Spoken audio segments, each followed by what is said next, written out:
think y'all have about every angle you can get of the witness,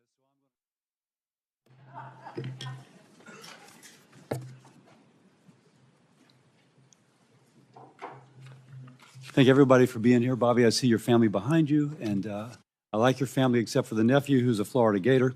We'll let that go. The Senate Committee on Health, Education, Labor, and Pensions will please come to order. Again, Senator Kennedy, Bobby Kennedy, thank you for appearing before the committee and for your willingness to serve our country as your family has served our country. You and I have talked at length about a variety of issues impacting Americans' health. These have been candid conversations, and I very much appreciate your willingness to engage. And there are many things you and I agree on. We're in total agreement on the need to address ultra-processed food, to reduce obesity. And obesity, of course, the leading cause of chronic disease and therefore of shorter lifespans.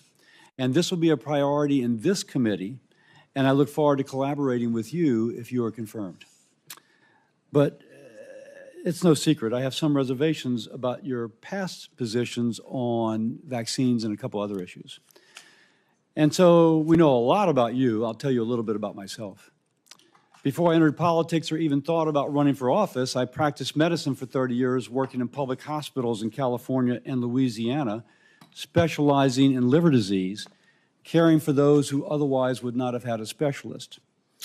If you will, dedicating my life to saving lives, that is, being a doctor. Now, there is a moment in my career that really informs me now. In the early 2000s, I was loading a patient onto an air ambulance, an 18-year-old young woman, to go to get a liver transplant from acute liver failure due to hepatitis B. Barely an adult, her entire life ahead of her, all the hopes and dreams she might want, the children, the grandchildren, the future generations, wiped away if she did not get to the LSU hospital in Shreveport for an emergency transplant. Now, the transplant, an invasive, in 2000, $250,000 surgery that had a 5 to 10% mortality rate, but even if she survived, would leave her with a liver transplant and hospital bills every year of $50,000. And as she took off, it was the worst day of my medical career, because I thought $50 of vaccines could have prevented this all. And that was an inflection point in my career. And since then, I've tried to do everything I can to make sure I never have to speak to another parent about their child dying due to a vaccine-preventable disease. So I worked with community and business leaders to form a public-private partnership in the capital region of Louisiana. We vaccinated 36,000 children for hepatitis B, and since the CDC and the ACIP have recommended universal vaccination for children, the number of acute hepatitis B cases in our country has declined by almost 90%. So as a physician who's been involved in immunization programs, I've seen the benefits of vaccinations. I know they save lives. I know they're a crucial part of keeping our nation healthy. Now, Bobby, I've learned you got a tremendous following. My phone blows up with people who really follow you. And there are many who trust you more than they trust their own physician. And so the question I need to have answered is, what will you do with that trust? Whether it's justified or not, and you may not want this to be the case, but I have constituents who partly credit you for their decision to not vaccinate their child. Now, that's a real conversation. And I'm hearing from them, and they want you confirmed. Now, you're going to tell us this week, as you did, I think you'll tell us today, as you did in Finance Committee yesterday, that you're pro-vaccine. So what will you tell the American mother? Will you tell her to vaccinate her child or to not?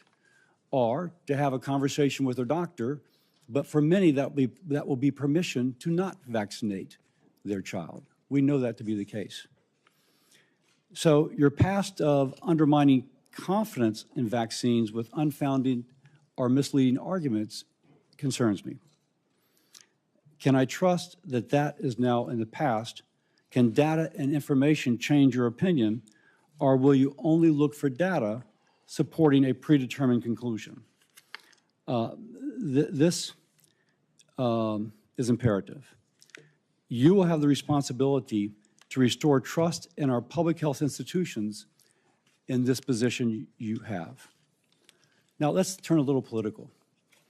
I want President Trump to be successful. It's important for our country. Any action you take as HHS Secretary will shape his legacy, and we both want that legacy to be positive. So, thank you for coming before the committee, for being willing to serve, and I look forward to today's conversation. And with that, I yield to my ranking member, Senator Sanders. Thank you, Senator Cassidy, Chairman. And Mr. Kennedy, thanks for being with us. I'm going to discuss later the issue of vaccines, which Senator Cassidy raised, and is of concern, I think, to all of us. But before I go there, I wanted to congratulate you, in a sense, for the phrase, "Make America Healthy Again." I think that is a cry that all of us, a goal that all of us share, because as you have indicated, we're a very unhealthy society. We are the richest country in the history of the world, and yet we rank far below every other major country in terms of our life expectancy. That's outrageous. To me, equally outrageous is if you're working class in this country, you're going to live 6 or 7 years shorter lives than if you are rich. In America today, 68,000 people die every year because they can't get to a doctor. They can't afford to get to a doctor. You pointed out yesterday the outrageous cost of healthcare in America, 2 or 3 times more than other industrialized countries are paying. Unbelievably, in this country, hundreds of thousands of people who deal with cancer, struggling for their lives. You know what happens to them? They go bankrupt. They deplete their lives' savings. In other words, when we talk about making America healthy, you got to talk about a broken, corrupt healthcare system. Your uncle, President Kennedy, your father, Bobby Kennedy, great senator from New York, your uncle sat right now where Senator Cassidy is sitting, chairman of this committee. All of them did what I think is the right thing. They said healthcare is a human right. They looked all over the world. They saw every other major country guaranteeing healthcare to all people, whether they're rich or poor, young or old. So I'm not quite sure how we can move to making America healthy again unless we have the guts to take on the insurance companies and the drug companies and guarantee healthcare to all people. I'll be asking you a question about that. Lowering the cost of prescription drugs. How do you make America healthy again if 1 out of 4 people in this country cannot afford the price of prescription drugs, which is far higher in America than any other country on earth? Under President Biden, we made some progress, and this committee played an active role in having Medicare begin for the first time negotiating the price of drugs that we are paying. And I'm going to ask you whether or not you will demand that President Trump follow what we accomplished here. We are the only major country on earth not to guarantee paid family and medical leave. Mr. Kennedy, there are women today who are having babies, then they got to go back to work in a week or 2 because they have no guaranteed paid family and medical leave. How do you have a healthy country when women are forced to go back to work, when women and men get fired because they stay home taking care of their sick kids? That's not making America healthy again. And I would go a little bit beyond the jurisdiction of Health and Human Services, but I think it's important. If you are working 50 or 60 hours a week, making 13, 14 bucks an hour, which is what millions of Americans are, can you be healthy? Will you join those of us who think that in the United States, wealthiest country on earth, people work 40 hours a week, they should not live in poverty, got to raise the minimum wage to a living wage? And lastly, and we discussed this very briefly, President Trump believes that climate change is a hoax. I happen to believe, and most Americans believe, and virtually the entire scientific community believes, that it is an existential threat to this planet. I don't know how you're going to make America healthy again or keep the world healthy when you have massive heat waves and droughts and floods and extreme weather disturbances. Louisiana had them, Vermont had them. That's not keeping America healthy. That's not within the jurisdiction of HHS. But I surely hope that you will, if you are confirmed, demand that President Trump change his position and work with those of us who are trying to transform our energy system and, in fact, keep America healthy by addressing the crisis of climate change. Thank you, Mr. Chairman. Thank you, Senator Sanders. And now I'd like to welcome our nominee, Mr. Robert F. Kennedy, Jr. Mr. Kennedy has a long career as an attorney and advocate for various health and environmental concerns. He has championed a range of issues like healthy foods and efforts to fight chronic disease, while calling for greater transparency and accountability in our public health infrastructure. Mr. Kennedy has an important opportunity to reform the department and to restore trust in our federal health agencies. I look forward to hearing more about his policy priorities and his plans to advance President Trump's agenda to make America healthy again. I thank you for joining us today, and I'll now turn over to Mr. Kennedy to introduce himself. Is your microphone on? Is your microphone on? Thank you, Chairman Cassidy. Thank you, Senator Sanders.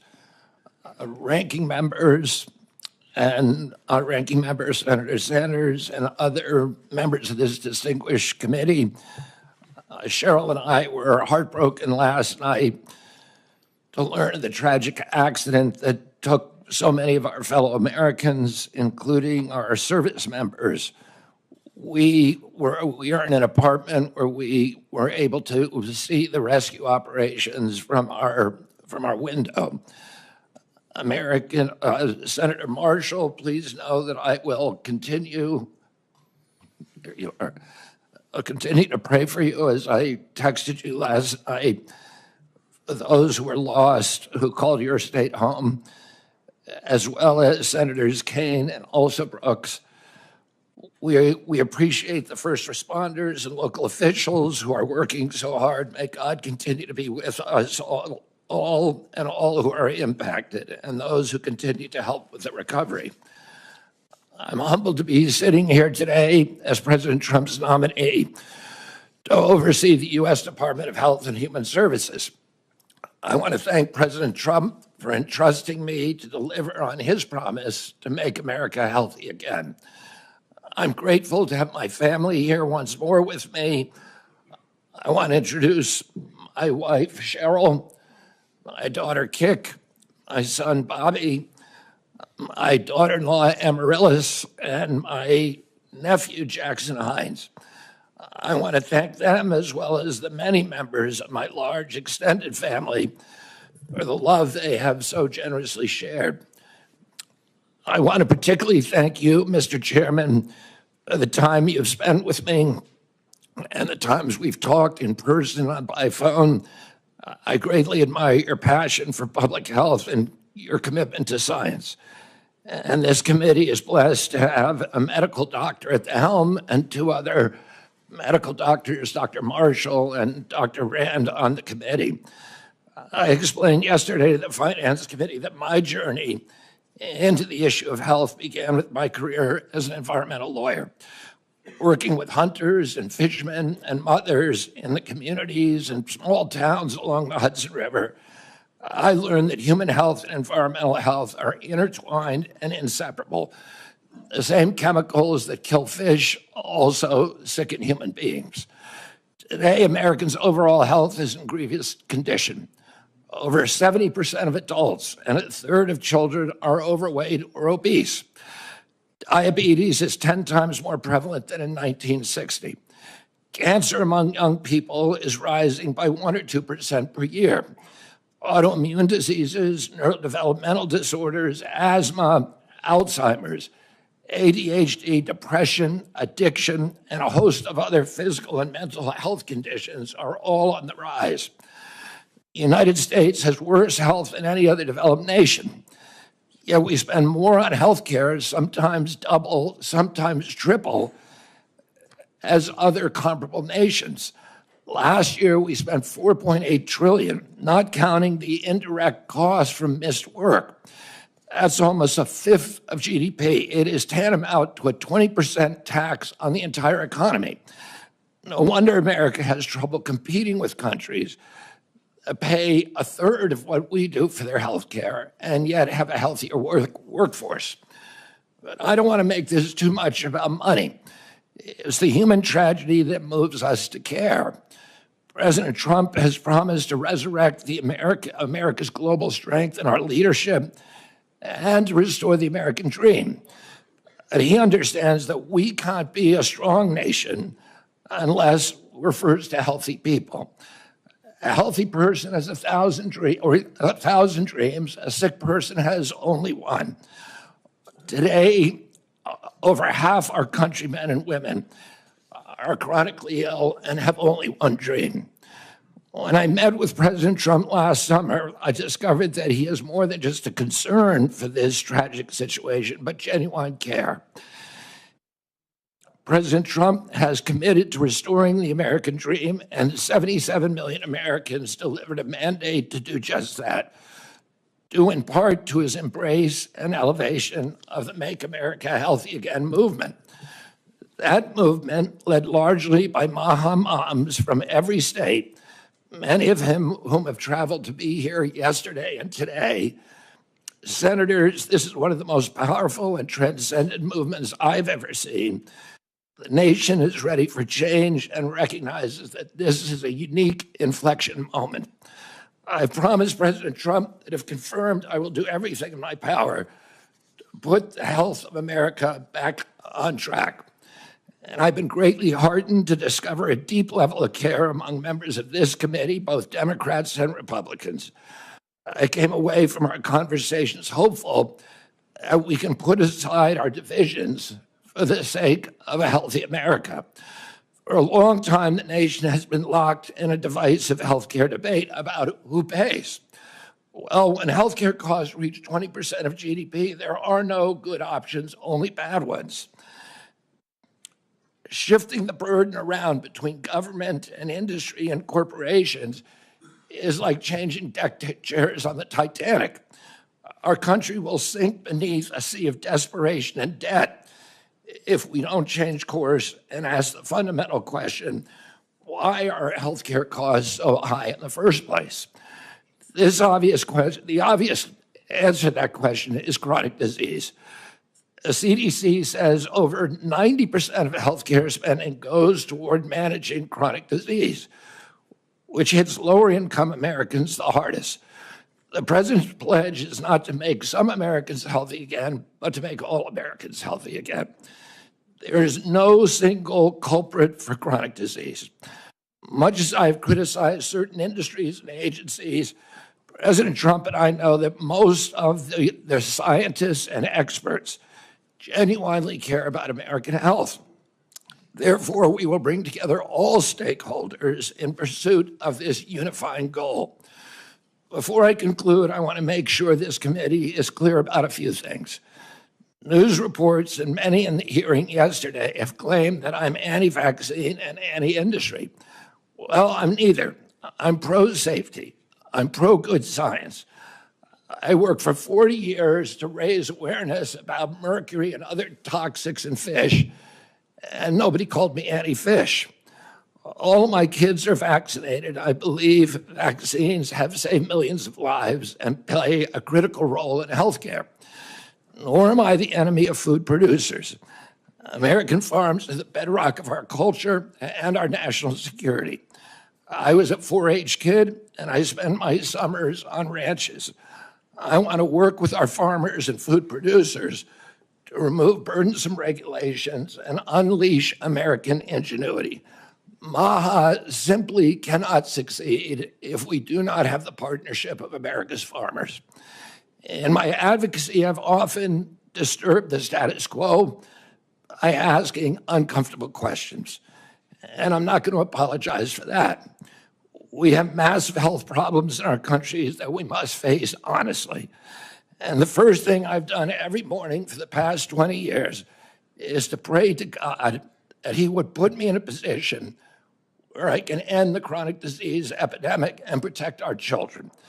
That's why I'm so grateful to President Trump the opportunity to sit here before you today and seek your support and your partnership in this endeavor. I'll conclude with a promise to you, Mr. Chairman, the members of this committee, to the President, and most of all to the tens of millions of parents across America, especially the moms, who have propelled this issue to center stage. Should I be so privileged as to be confirmed, we will make sure our tax dollars support healthy foods. We will scrutinize the chemical additives to our food supply. We'll remove the financial conflicts of interest from the agencies. We'll create an honest, unbiased, science-driven HHS, accountable to the President, to the Congress, and to the American people. We will reverse the chronic disease epidemic and put the nation back on the road to good health. Thank you. Thank you, Mr. Kennedy. I'll start. And for everyone's information, yesterday, finance went long. This is not the Star Chamber. This is where I think most people can get their questions out in 5 minutes. And so I'll let it go a little bit over 5, but out of deference to our witness who's already testified for 3 hours, I'll be a little tight. That said, at the end, taking the ranking member and the chairman's privilege, we will have a chance, the two of us will have a chance to ask a little bit more. And that's what you get for being a chair. So that said, let's begin. Bobby, if I may, because you said I could, you had once described yourself as pro-vaccine to me. Now, the context of what I'm about to ask is that there's multiple studies establishing the safety of measles and hepatitis B vaccine, and specifically that they are not a cause of autism. In this position, and you have previously said yes, but if you are approved to this decision, to this position, will you say unequivocally, will you reassure mothers unequivocally and without qualification that the measles and hepatitis B vaccines do not cause autism? Senator, I am not going into the agency with any. Well, that's kind of a yes or no question, because so if you're, because the data is there, and that's kind of a yes or no. And I don't mean to cut you off, but that really is a yes or no. If the data is there, I will absolutely do that. Now there is the data. Just because I used to do hepatitis B, as I've said, I know the data is there. Well, then I will be the first person. If you show me data, I will be the first person to assure the American people that they need to take those vaccines. Now, what concerns me is that you've cast doubt on some of these vaccines recently. I mean, like the last few years, but the data, and I could quote some of it. The data has been there for a long time. I've been out of the game. I've been in Congress for 16 years. And this data was in large measure generated before I came to Congress. So my concern is that if you were making those claims and being so influential, I mean, your bully pulpit is incredible. With that responsibility, that you never acquainted yourself with anything that might contradict that what you were previously saying. So let me ask once more. If the data is brought to you, and these studies that have been out there for quite some time and have been peer-reviewed, and it shows that these two vaccines are not associated with autism, will you ask, no, I need even more? Or will you say, no, I see this, it's stood the test of time, and I unequivocally and without qualification say that this does not cause autism? Not only will I do that, but I will apologize for any statements that misled people otherwise. Thank you. Next. And I just want to pledge to you that I will never stick on a point if somebody shows me data that says I'm wrong. I know that's an interpretation people have, but it's absolutely wrong.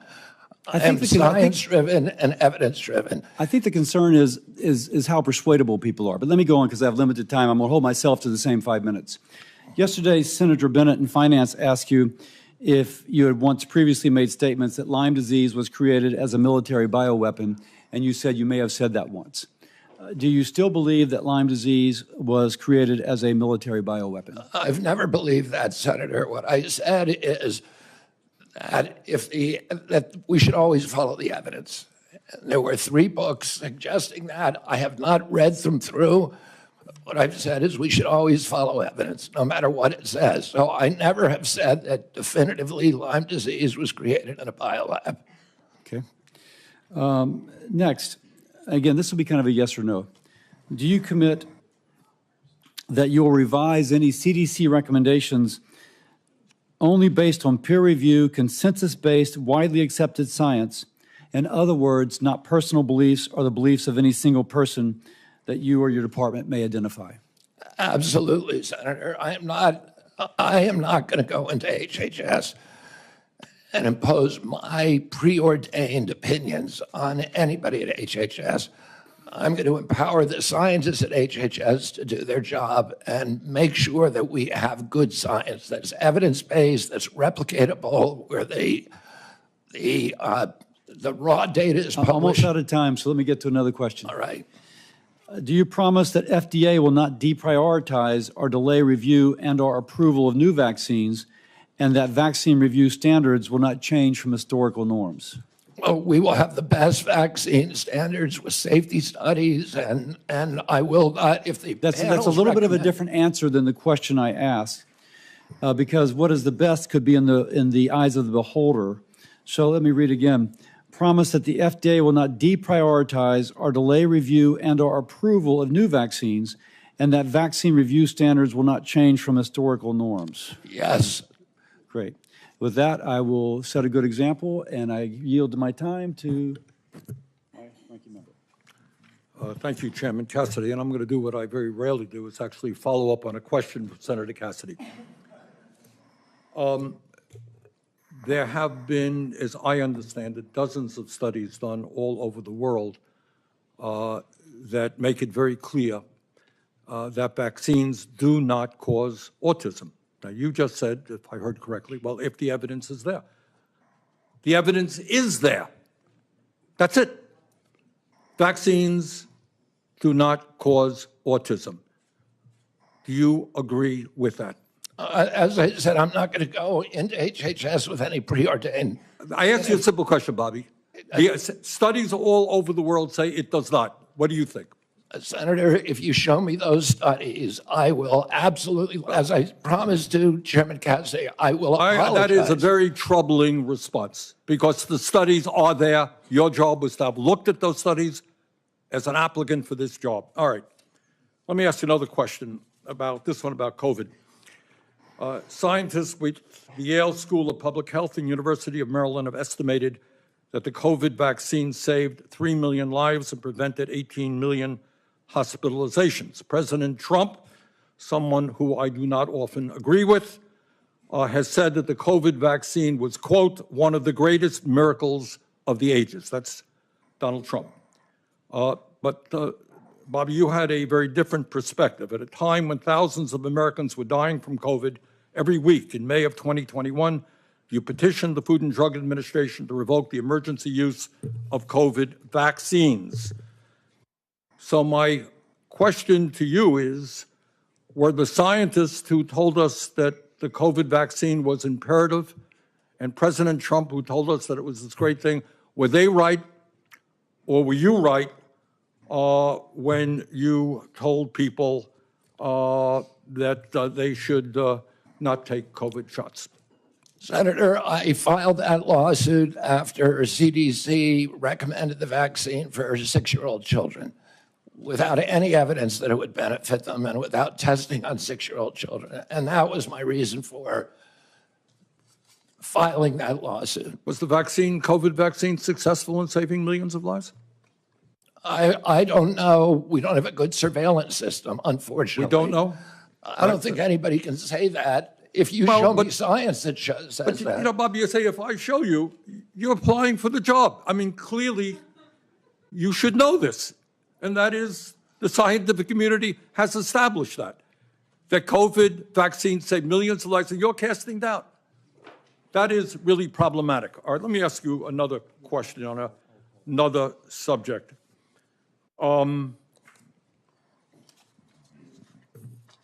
My Republican colleagues and President Trump are moving toward making massive cuts into Medicaid in order to provide tax breaks for the wealthiest people in this country. As I'm sure you know, Medicaid provides health insurance to tens of millions of children, provides the funding for 2 out of every 3 seniors in nursing homes. It provides 43% of the revenue for community health centers, something I feel very strongly about. And it is so important for millions of people. If confirmed, in terms of making America healthy again, will you stand up to the White House and say, no, we cannot throw millions of children off of health care, millions of elderly people out of nursing homes. We cannot cut Medicaid to give tax breaks to billionaires. President Trump has made no indication to me that he intends to throw millions of people out of nursing home or deprive people of their health care, Senator. We have a health care system that's broken. It's not working. You've been working on it your entire career. As Americans get less and less healthier, as premiums rose. Bobby, I believe the healthcare system is broken. We He has agree on asked that. me to fix it. But So do that you it works fix for it? the American people. But my colleagues here, certainly in the House of Representatives, are prepared to make massive cuts in Medicaid.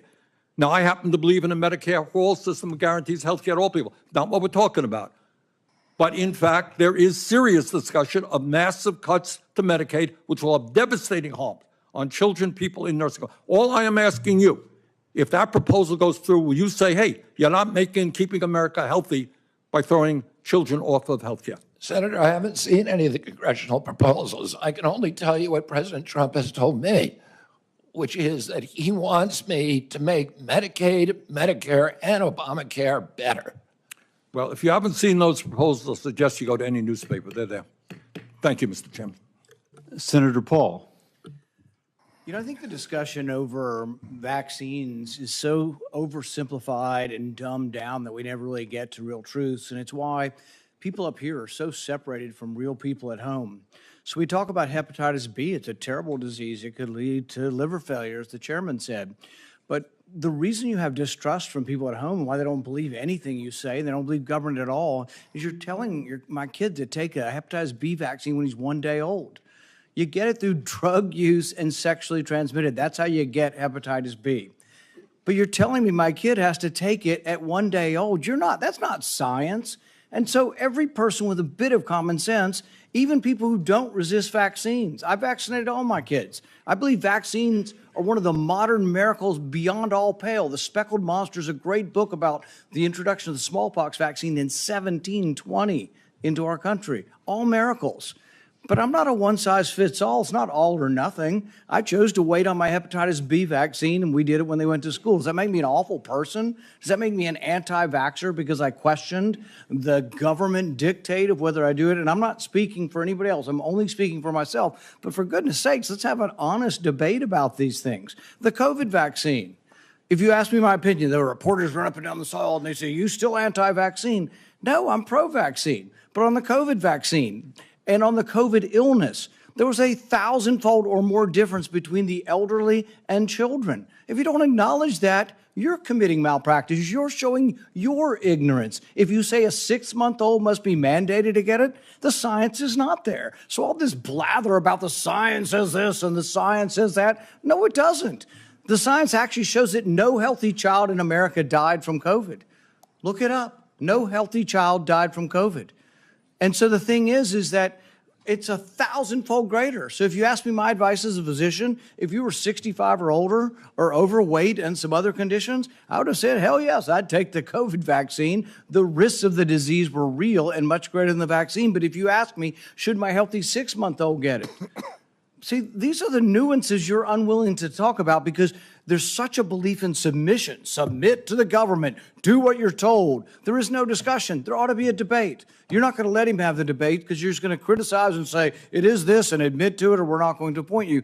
But it's more complicated than that. And this is why people distrust government, because you're unwilling to have these conversations. And go home. Ask your Democrat young mothers, your Republican young mothers, if they're vaccinating their kid for hepatitis B, and they're like, well, do I have to do it on day one? It's this precious little baby. Is there science to say you shouldn't do it? Probably not, but it's my kid. You know, it's like, there isn't clear-cut science saying not to. But on autism, There's no good science of anything to show what causes autism. We don't know. It's a profound disease. I know many moms here and dads who have kids with autism. I know them personally. I've met their kids. But the thing is they saw their kids developing completely normal, maybe speaking 100 words go to no words at about 15 months of age. Now, there isn't proof. There isn't proof that the vaccines cause it. That's true. There isn't proof that it causes it. But we don't know what causes it yet, so shouldn't we be at least open-minded? We take 72 vaccines.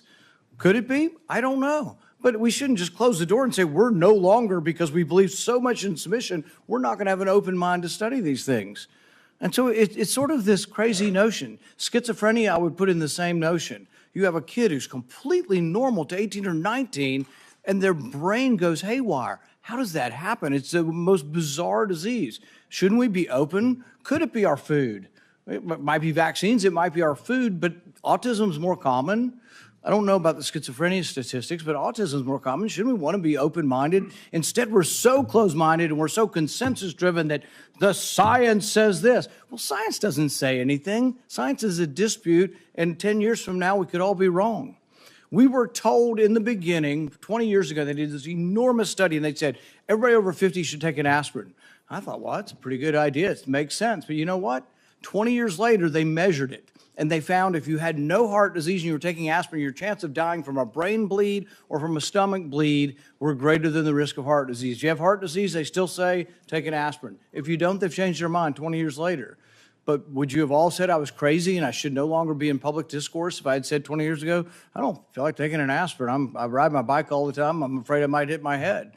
But that's what country's about. It's what dissent is about. So just ask you to look at the larger picture and give the guy a break who says, I just want to follow the science where it leads without presupposition. I think really what we have up here is presupposition. You've already concluded. It's absolute that autism isn't caused by it. We don't know what causes autism, so we should be more humble in what we say. Sorry I didn't get to a question.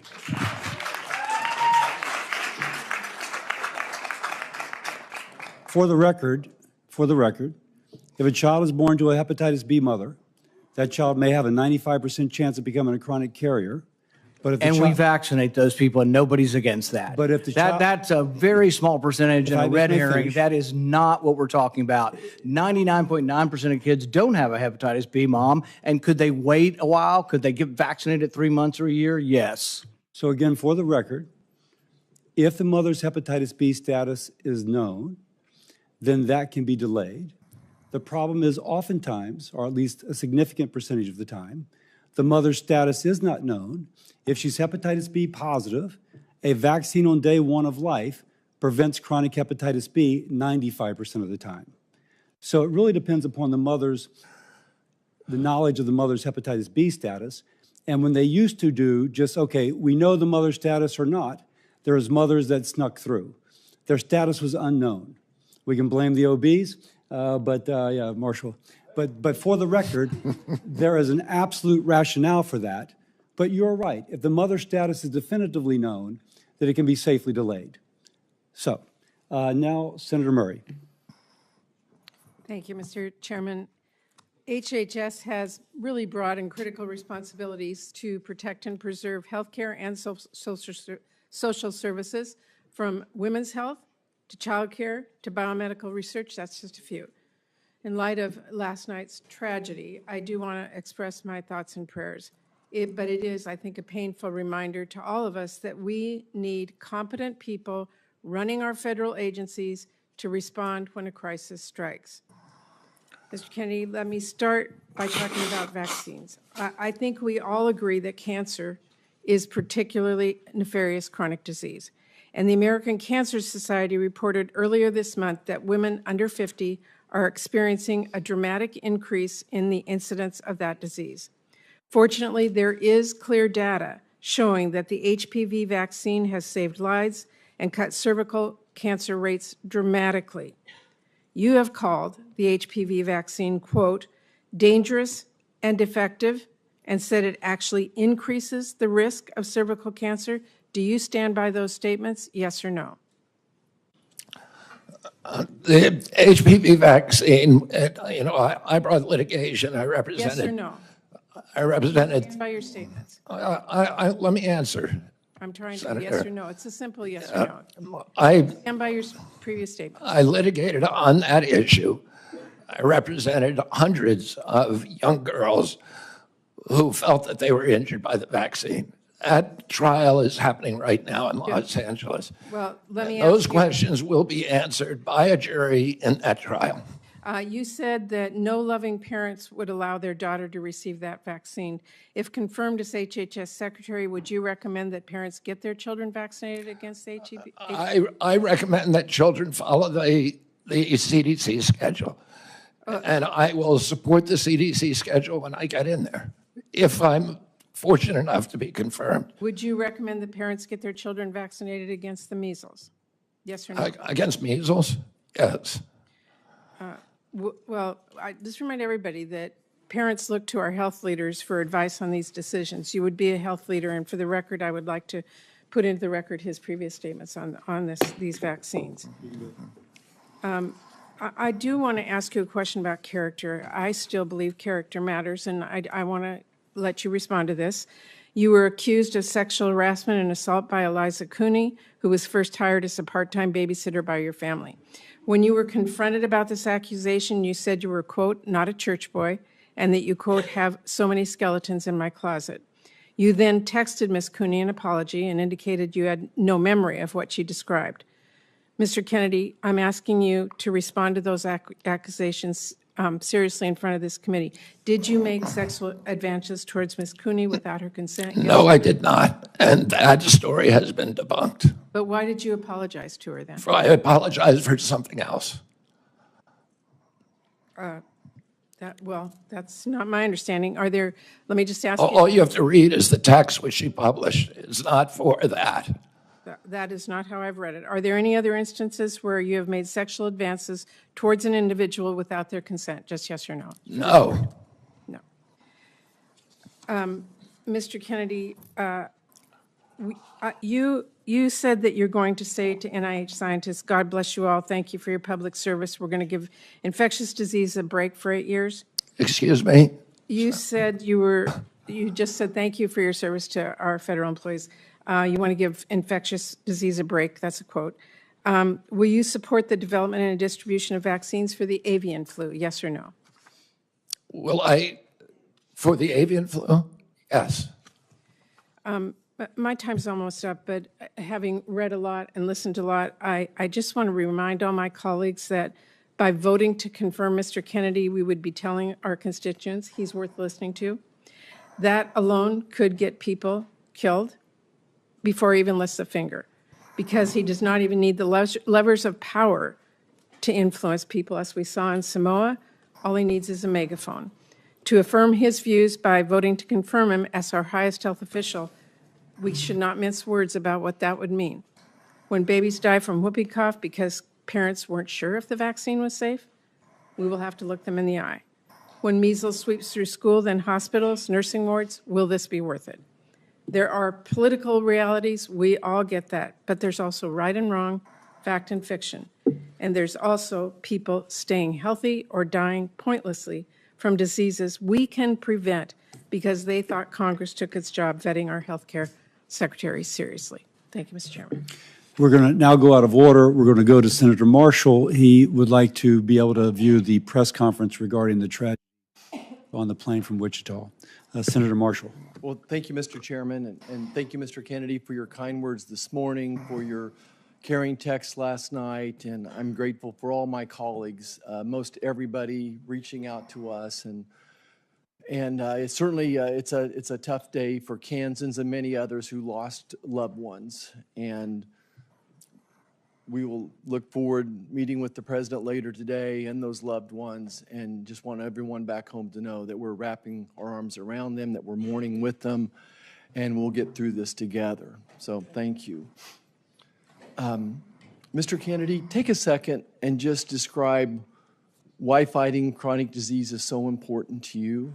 Who are we fighting for? What is your role as HHS Secretary, and is there anything that's a bigger priority to you than this as you go into this role? Thank you, Senator. When I was a 10-year-old boy, my uncle was in the White House. The chronic disease among American children was 2%. Today it's 66%. The cost of chronic disease to our country when my uncle was president was zero. There were not even treatments for chronic disease at that time. Today, the cost is $4.45 trillion. Is bankrupting our country. 77% of American kids can't qualify for military service. 38% of teens, according to NIH's last report, which was 3 weeks ago, 38% are diabetic or pre-diabetic.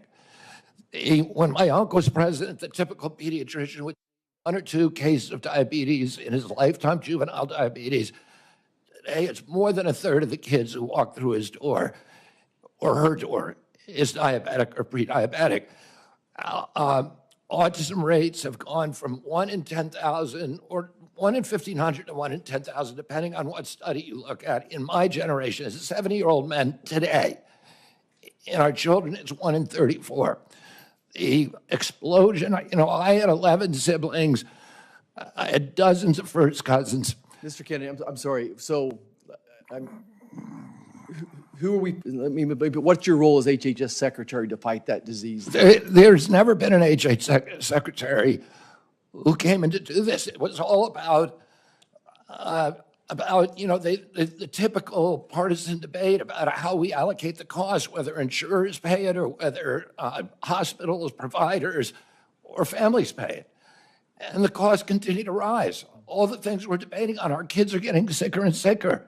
Yeah, just to quote you from yesterday, it's like we're moving the chairs on the Titanic. Yeah, and the ship is sinking, and nobody's paying attention to it. And yesterday, I got question after question from the Democrats about measles. In 1963, the year before the measles epidemic, or the measles vaccine was introduced, 500 American kids died from measles, almost all of them extremely poor and malnourished. We have 252 million Americans who are suffering from chronic disease, and none of them mentioned diabetes, they didn't mention heart disease, they didn't mention cancers yesterday. We need to refocus if we're gonna save our country. This is existential. Our country's not going to be destroyed because we get the marginal tax rate wrong. Right. It is going to be destroyed if we get this issue wrong. And I am in a unique position to be able to stop this epidemic. Mr. Kennedy, I want to just contribute as one of the 3 physicians on here, and even as I listen to my friends across the aisle, my conclusion is that we have to guard the physician-patient relationship and give those parents of these kids the information. All 3 of us are going to disagree on exactly who should and shouldn't get a particular vaccine.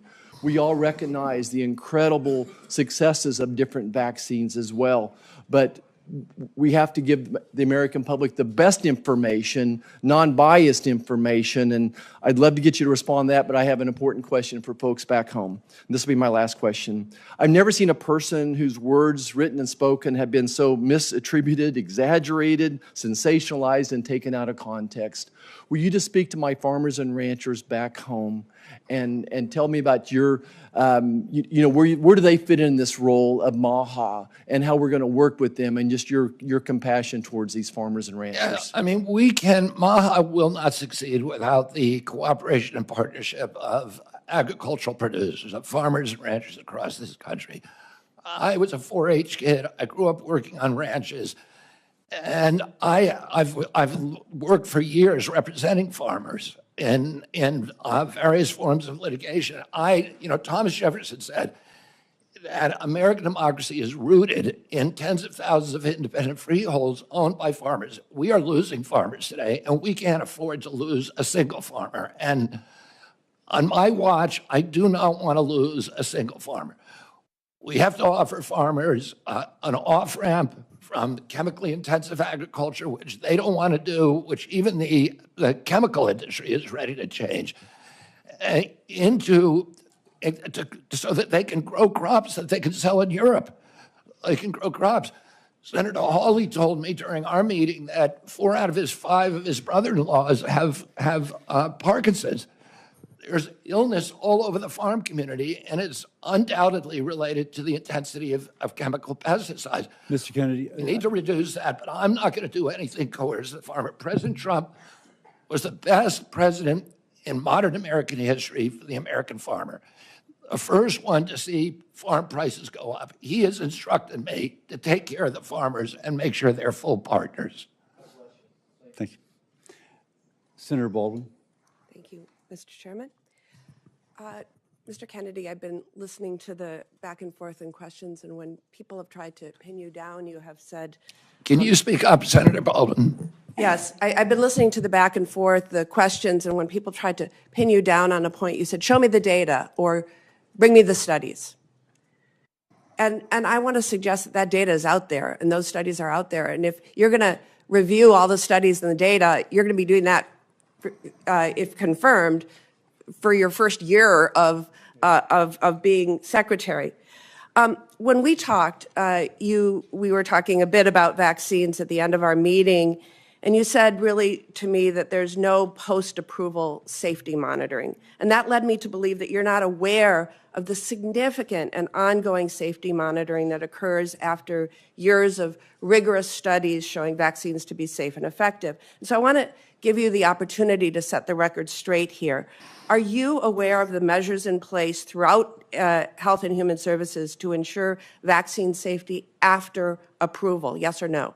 I'm aware of the VAERS system, which CDC admits it captures fewer than 1% of vaccine injuries. So you are aware of the I'm also CDC aware- monitoring? Are you aware of the FDA post-approval monitoring? I'm aware of only 2 systems. Are you aware of the vaccine safety data link? Oh, yeah, I'm very aware of that. Are you aware of the vaccine adverse event reporting system? I'm aware of the vaccine safety data link that CDC keeps under a lockbox and will not let independent scientists Are you look at it. aware of the clinical immunization safety assessment project? As I said, Are we you need- aware of vSafe? I'm aware that they're broken, and I can explain to you how each one of those is broken if you're interested. What I want to do is make sure we have gold standard science. We get the conflicts off the panels so that people, this Congress. What I listed right now are just some of the guardrails that are in place to ensure that life-saving vaccines are safe and effective. And this is after numerous clinical trials, rigorous studies, and review by an independent panel of experts that show vaccines are safe and effective, which is available to all the public. If you want to take a second look at the science, like you have said, well, it's here, it's available, and it's conclusive. And saying anything else is undermining vaccines. To a different And by the issue. way, repeating what Congress found in the issue. 2003 investigation. Kennedy, I want to move to what I hope it will be pretty simple stuff. In general, for a drug to be considered safe, would you say that 97, 98% of people taking that drug and having no complications is generally safe? It would completely depend on what the drug is. If it's a drug given to a healthy population, that would not be an Again, this is acceptable. as high a level as it gets. Would you say that when 99 out of 100 people experience minimal or no complications, that that drug is safe? It depends what the risk is from the disease. It depends what the benefit from the drug is. If you're dying of cancer, you will take a drug with that kind of risk profile. And if we were to If you're a talk healthy about individual with zero, peer-reviewed, if you're a healthy individual with zero I'm talking risk, about mifepristone, but if we were to talk about peer-reviewed, replicable studies of a medication, would you say that you needed 10 trusted studies to get the same conclusion? it 15, depends what the 20 trusted studies? It depends what the What's your number? it completely depends on the kind of study you're talking about, randomized studies or observational studies. Is it safe to assume that 100 studies that are replicable and peer-reviewed is enough? Well, it could be one study if it was a powerful enough study. The most widely used medication, abortion drug, mifepristone, has been FDA approved for nearly 25 years.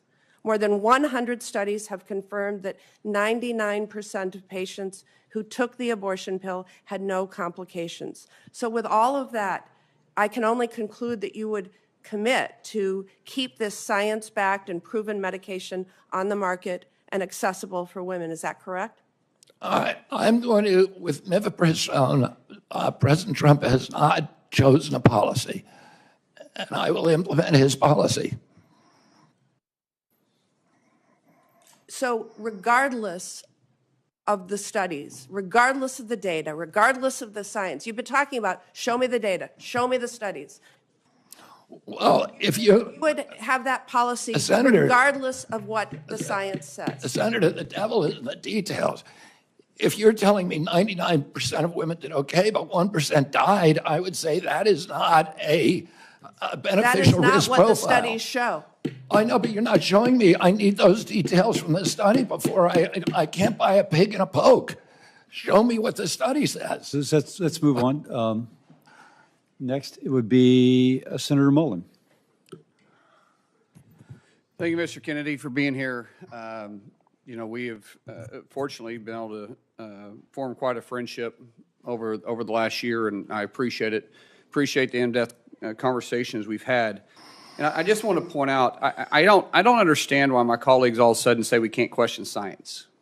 I mean, it absolutely blows my mind that all of a sudden it's such shame that Bobby's sitting up here and he's questioning science, because I guarantee you, if he was sitting here and he was going to be the secretary of HHS underneath the former President Biden, which I enjoy saying former president, I would bet you that you guys would have his back 100% and enjoy the fact that he's questioning science, and would probably support his positions 100%. But because he's now on the Republican side, you guys went way off the rail. And how dare he question science? My God, if we didn't question science, where would we be today? We've always questioned science. Science is always evolving and always changing. Have a glass of wine a day, it's healthy for you. Don't have a glass of wine a day. Have a piece of chocolate a day, it's healthy for you. Dark chocolate is healthy for you.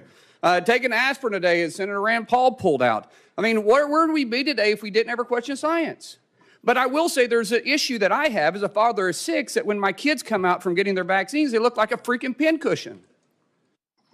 I mean, 72 vaccinations? I think there's a reason we should be questioning this. When you start looking at the rise of autism, why wouldn't we be looking at everything? Who wouldn't want to look at everything? Give me anybody in this room that doesn't know somebody that you're personally connected to that one of their children doesn't suffer from some severity of autism. Give me one. And you guys are all saying that Bobby can't question it? I don't get it, guys. I don't understand your point, other than the fact you just oppose him because he supports a president that you guys don't like now. I applaud him for going into the situation and saying, let's question something. The definition of insanity is doing the same thing, expecting different results. Is it not true that you're supposed to question science? Is anybody going to question the fact that that's not true? Bobby, share the numbers again with me about autism. Where they at when you as a child to where they're at today as my kids are children? There weren't a lot of studies when I was a kid, but the best studies, and really the only studies out there are 2 studies. One shows a rate of about 1 in 10,000, another about 1 in 1,500. And there are other estimates in between. Today, it is 1 in every 36 kids, according to CDC. I want to say one other thing.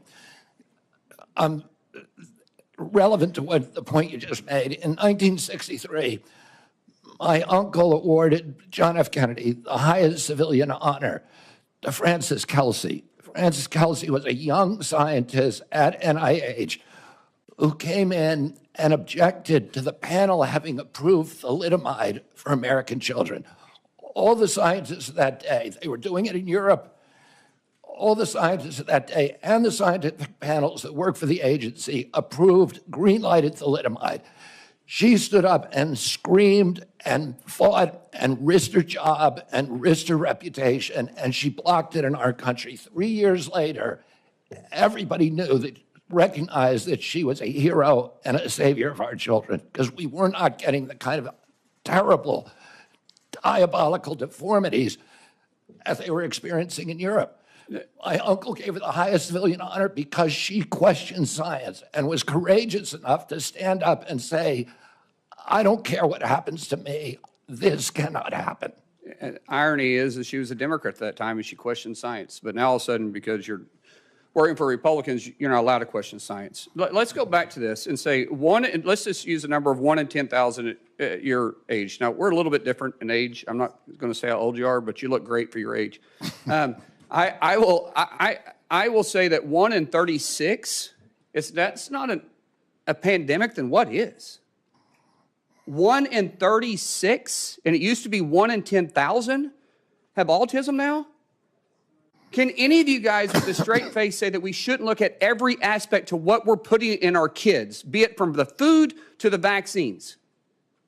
1 in 36. That scares the living daylights out of me. With 6 kids, I could have 36 grandkids. I'm just doing the math. I'm the youngest of 7. My family seems to be pretty active in that area. So I'm not necessarily trying to be funny, but I'm being very serious, guys. We should support the fact that Bobby's questioning it. He's not saying he's against it. He's saying he's going to question it and let the studies follow where they will. And God bless you for doing that. Thank you. Thank you, Senator.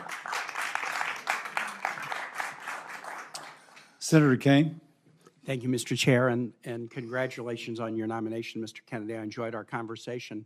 Thank you for starting off today acknowledging the pain felt by people in this region from this horrible air tragedy last night. Senator Marshall and Senator Moran, a lot of folks from Kansas, a lot of folks from Virginia, D.C., Maryland, but also when that passenger list comes out and when the 3 soldiers' names are revealed, every office here is going to have some connection to them because you have your staffs who live here, and we kind of dread seeing that list of names. I drove to the airport at 6:30 this morning and went across the bridge over the Potomac and saw the operation, the recovery operation, kind of underway in daylight hours.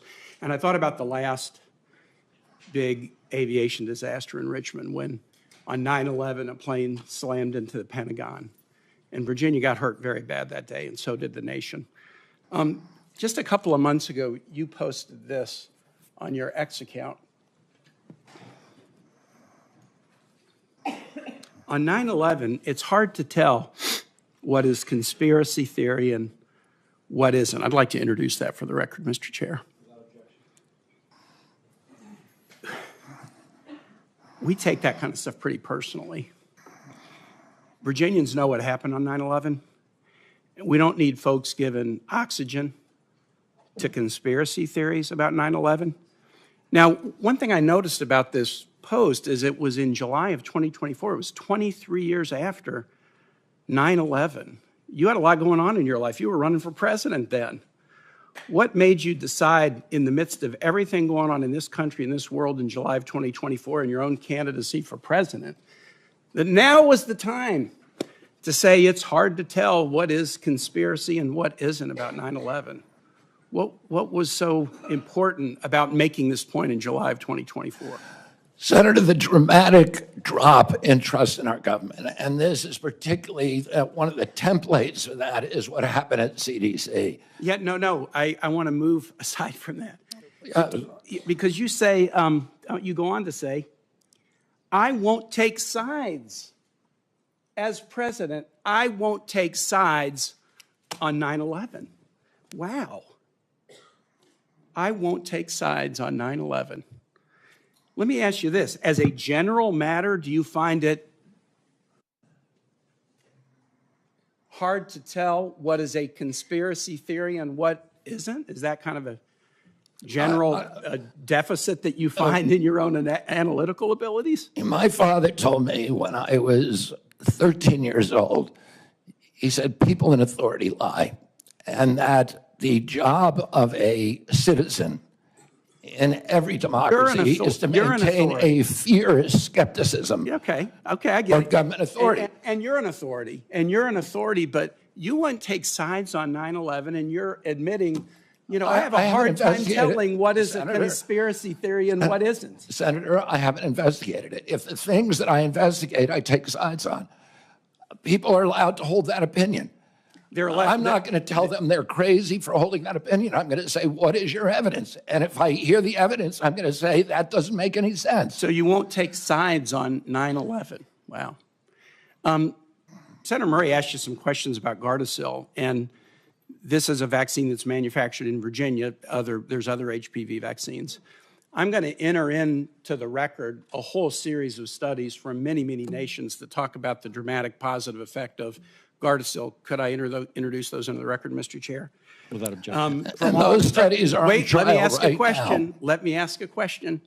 These are studies from Scotland, Sweden, the UK, Australia, the United States, multiple studies. And then I'm going to introduce in the record, I guess it's a blog post of yours. The verdict is now inescapable. Gardasil is killing girls. And I'd like to introduce that into the record as well. Without objection. You have a pretty significant financial interest in litigation against Gardasil. You have received contingency fees and payments for referring people to lawyers suing the manufacturer.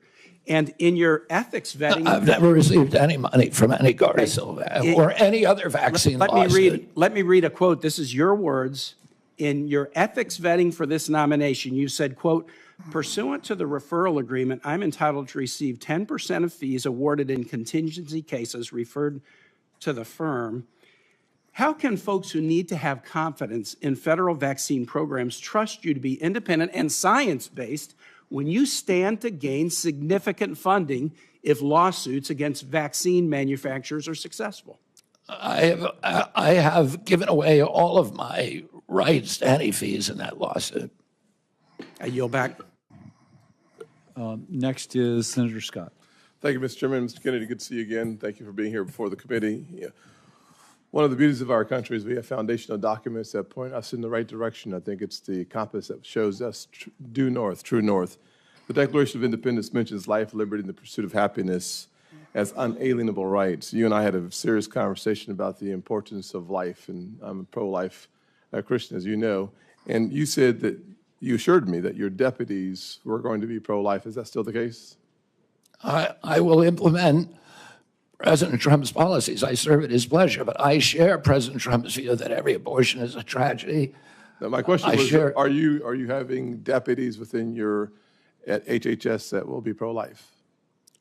As I said, I can tell you exactly what I'm going to do, so there's no mistake. I'm going to implement President Trump's policies. President Trump has told me he wants to end late-term abortion. Are you hiring people who are pro-life at HHS? Yes, I am. Thank you. During the first Trump administration, HHS began investing in policies to support individuals living with sickle cell anemia. This has continued. A career staff person has dedicated time to coordinate sickle cell disease-related activities across HHS and other government agencies. Will you commit to continuing to have an individual serve in this coordinating role for sickle cell? Yes, and I think I've worked on sickle cell for many, many years. I told you I have many friends who have sickle cell. Several of them, I've seen the suffering that they endure. 1 out of every 365 blacks in our country has sickle cell. There are now promising gene therapies. They're very, very expensive.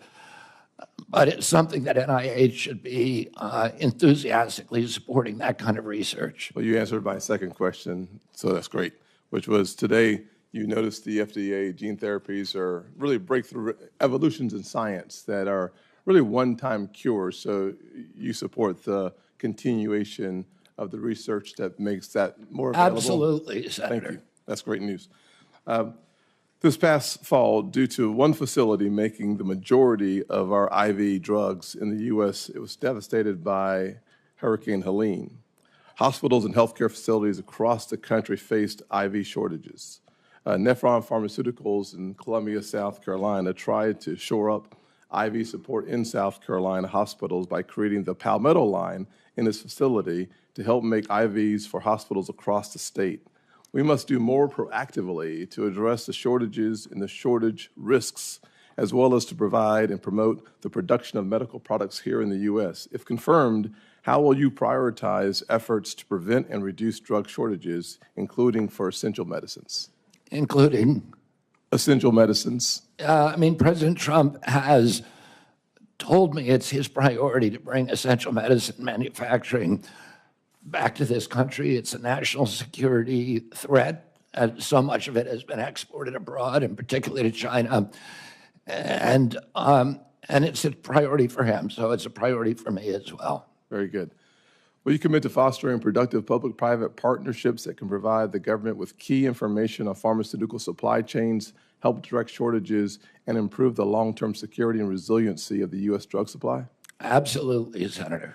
Thank you very much. And one of the things that we study, I had two opportunities to question you. Once yesterday at the Finance Committee, I opted, as opposed to seeing you twice, just see you one time and spend my time doing some other things with that time. But I think it's important for us to recognize that we are in a critical place as a nation. We're so dependent on other countries for the essentials, from healthcare and beyond. And we ought to work on a strategy of resilience across this nation in all of the essential areas that we need to become less dependent on the rest of the world and more dependent on ourselves. And I hope that as your term at the HHS, you will spend a lot of time thinking through and all the layers and complexity that is under HHS, how we become more and more resilient as a nation.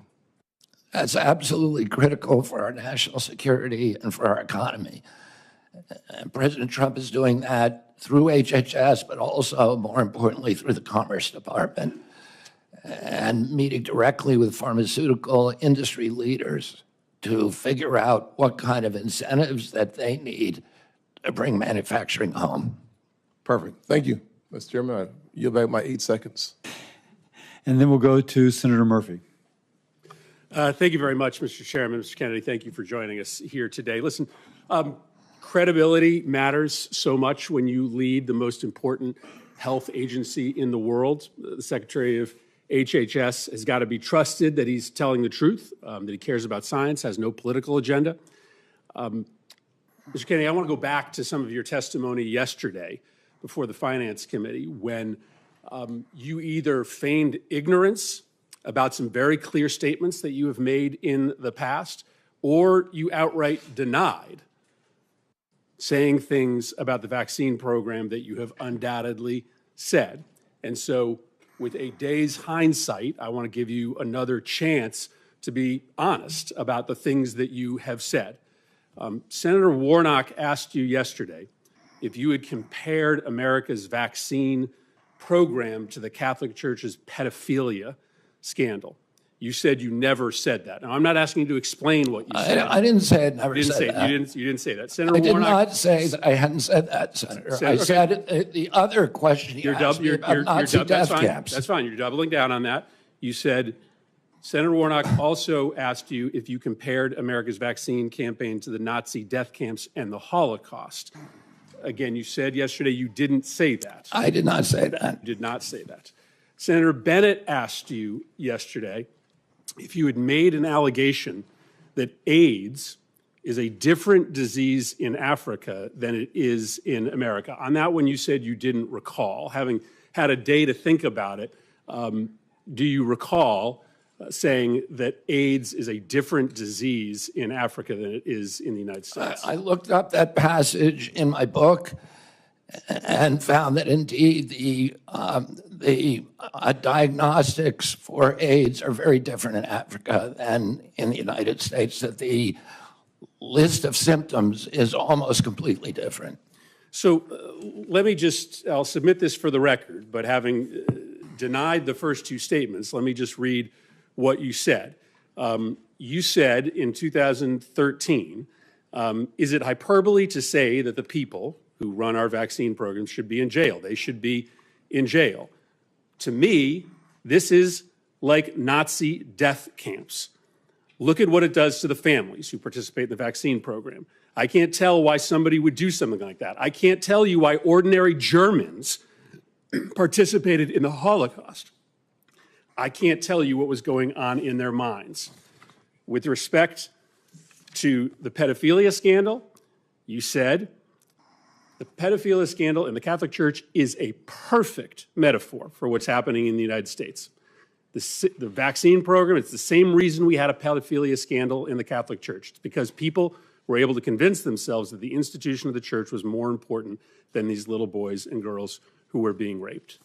I don't disagree with Senator Mullen. I don't want an HHS secretary that's not going to question science. I think it's important to question science. But you're not questioning science. You've made up your mind.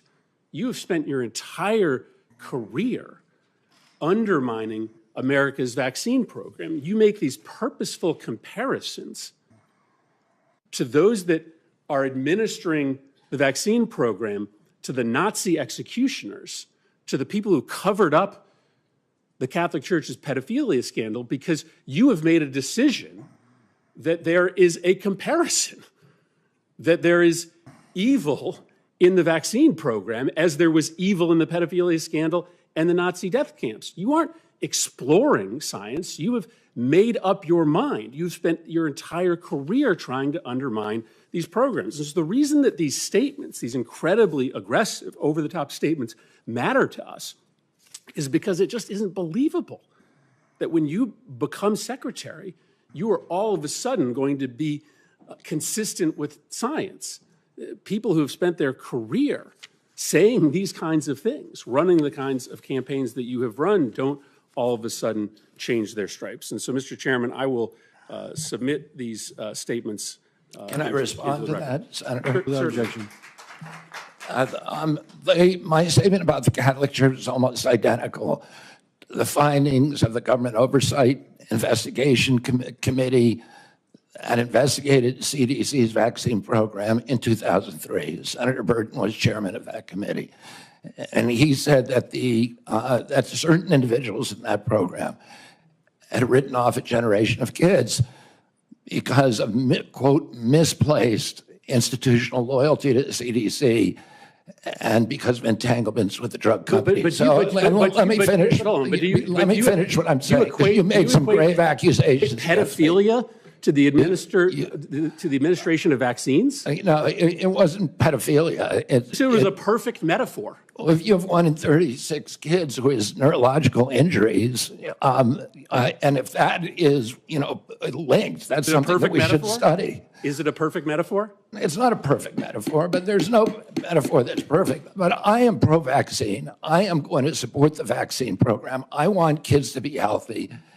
And I'm coming in here to get rid of the conflicts of interest within the agency, to make sure that we have gold standard evidence-based science. And if you show me where I'm wrong on this, show me a single statement I've made about science that is erroneous.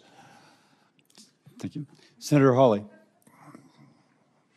Thank you very much, Mr. Chairman. Mr. Kennedy, welcome. I enjoyed our conversation last month in our office.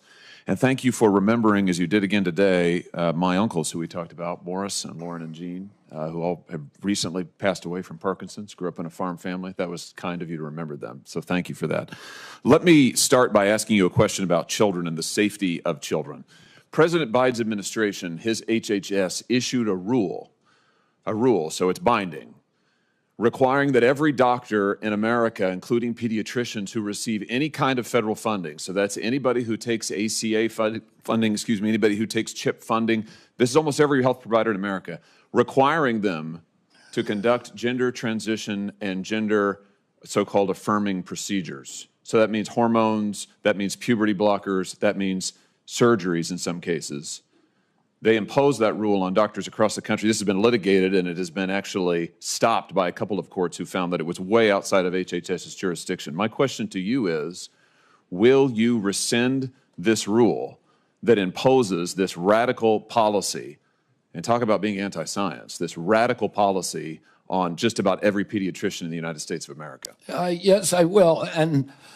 And by the way, that rule is anti-science. The most thorough meta review on gender affirming care has come out in the Cass report, which reports really catastrophic impacts on children.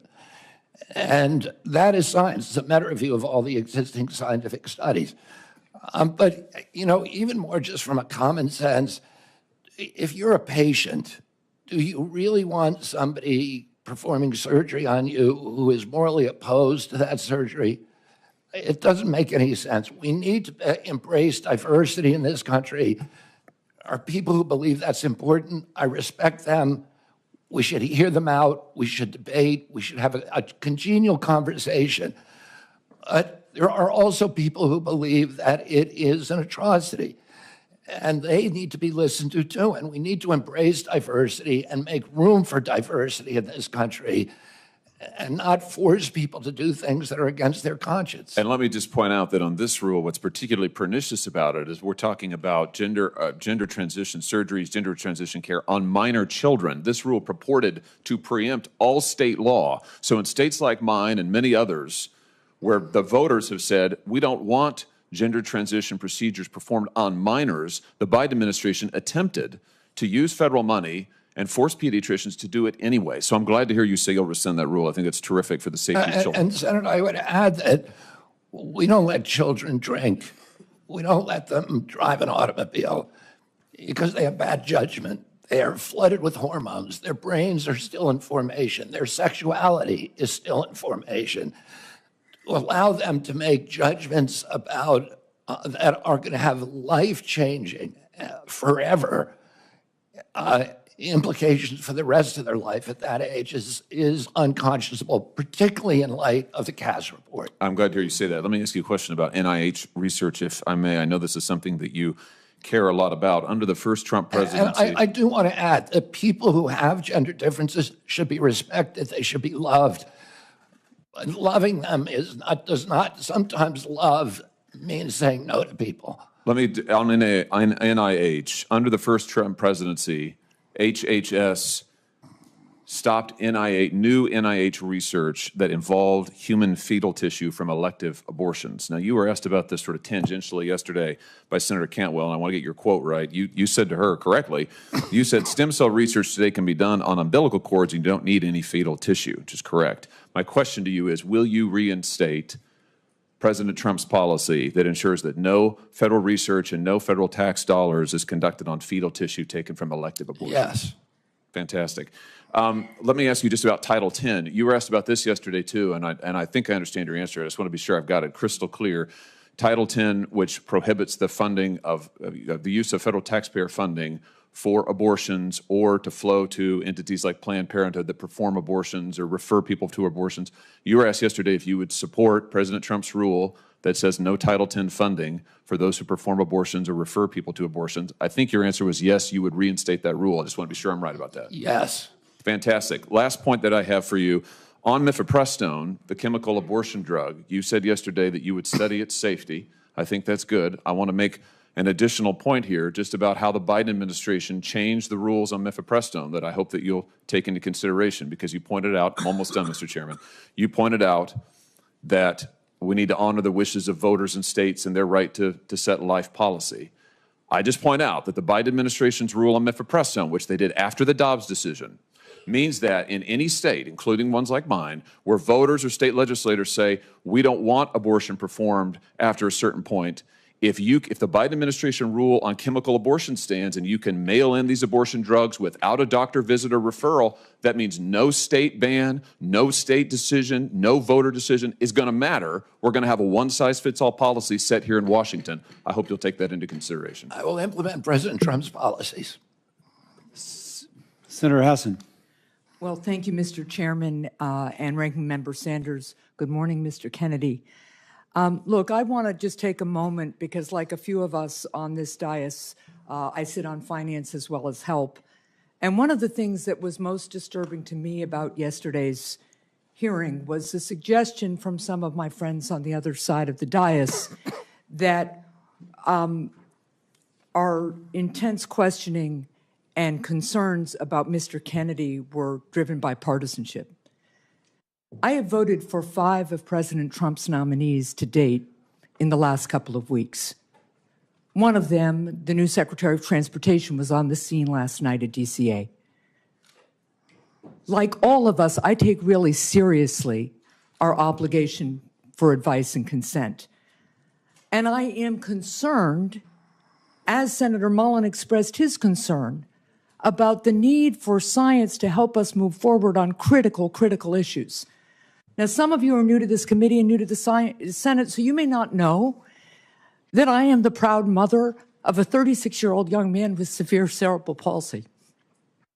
And a day does not go by when I don't think about what did I do when I was pregnant with him that might have caused the hydrocephalus that has so impacted his life. So please do not suggest that anybody in this body of either political party doesn't want to know what the cause of autism is. Do you know how many friends I have with children who have autism? The problem with this witness's response on the autism cause and the relationship to vaccines is because he's relitigating and churning settled science so we can't go forward and find out what the cause of autism is and treat these kids and help these families.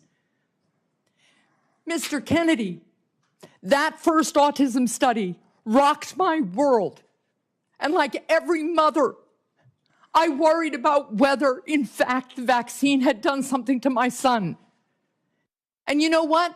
It was a tiny study of about 12 kids. And over time, the scientific community studied and studied and studied and found that it was wrong. And the journal retracted the study because sometimes science is wrong. We make progress. We build on the work and we become more successful. And when you continue to sow doubt about settled science, it makes it impossible for us to move forward. So that's what the problem is here.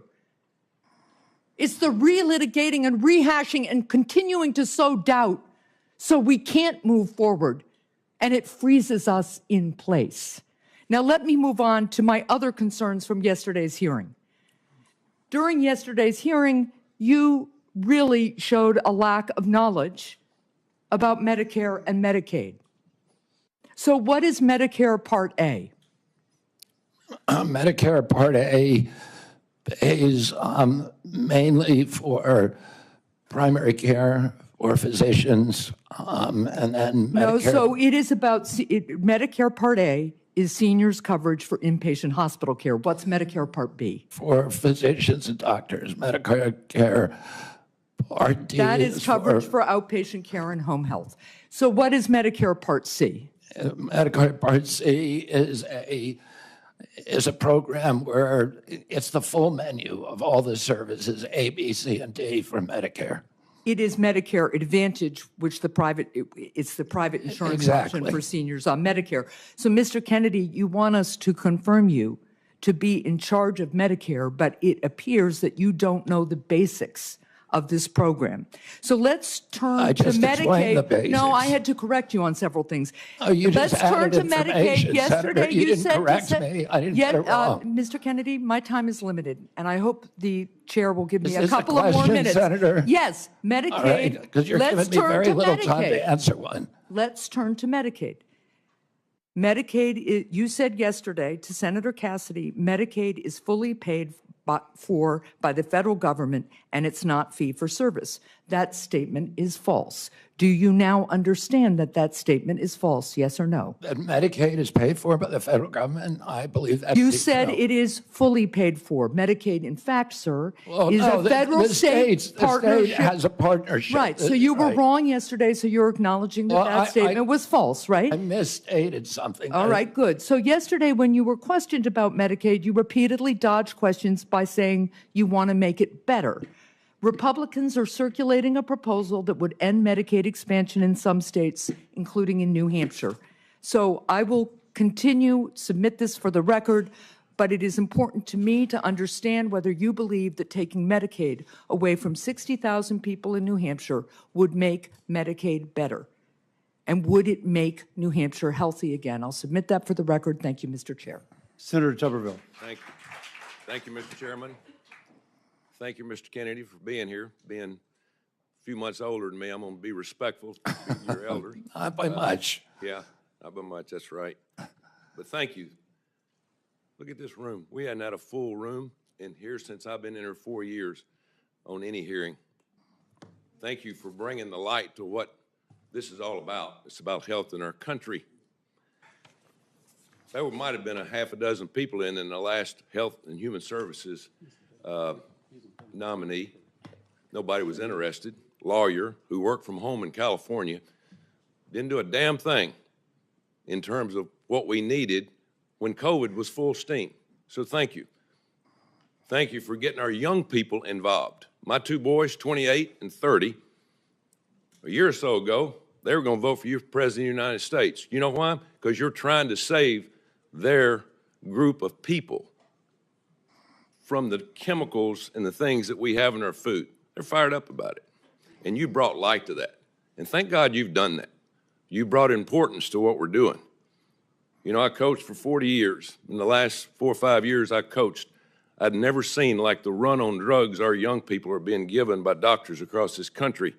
We have a attention deficit problem in this country.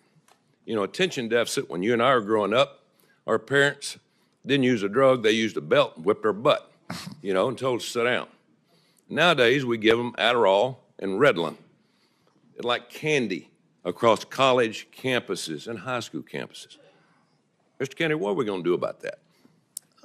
Today, 15% of American kids are on Adderall. And there's clearly a major problem with overprescription, not just with our children, but with our entire population. We have 4.2% of the world's population, and we take 50% of the pharmaceutical drugs. And there's a recent study by Peter Ghosh, who is one of the founders of the Cochrane Collaboration, that showed that prescription drugs are now the third largest cause of death in our country after cardiac arrest and cancer. We're not getting healthier. Americans are getting less and less healthy.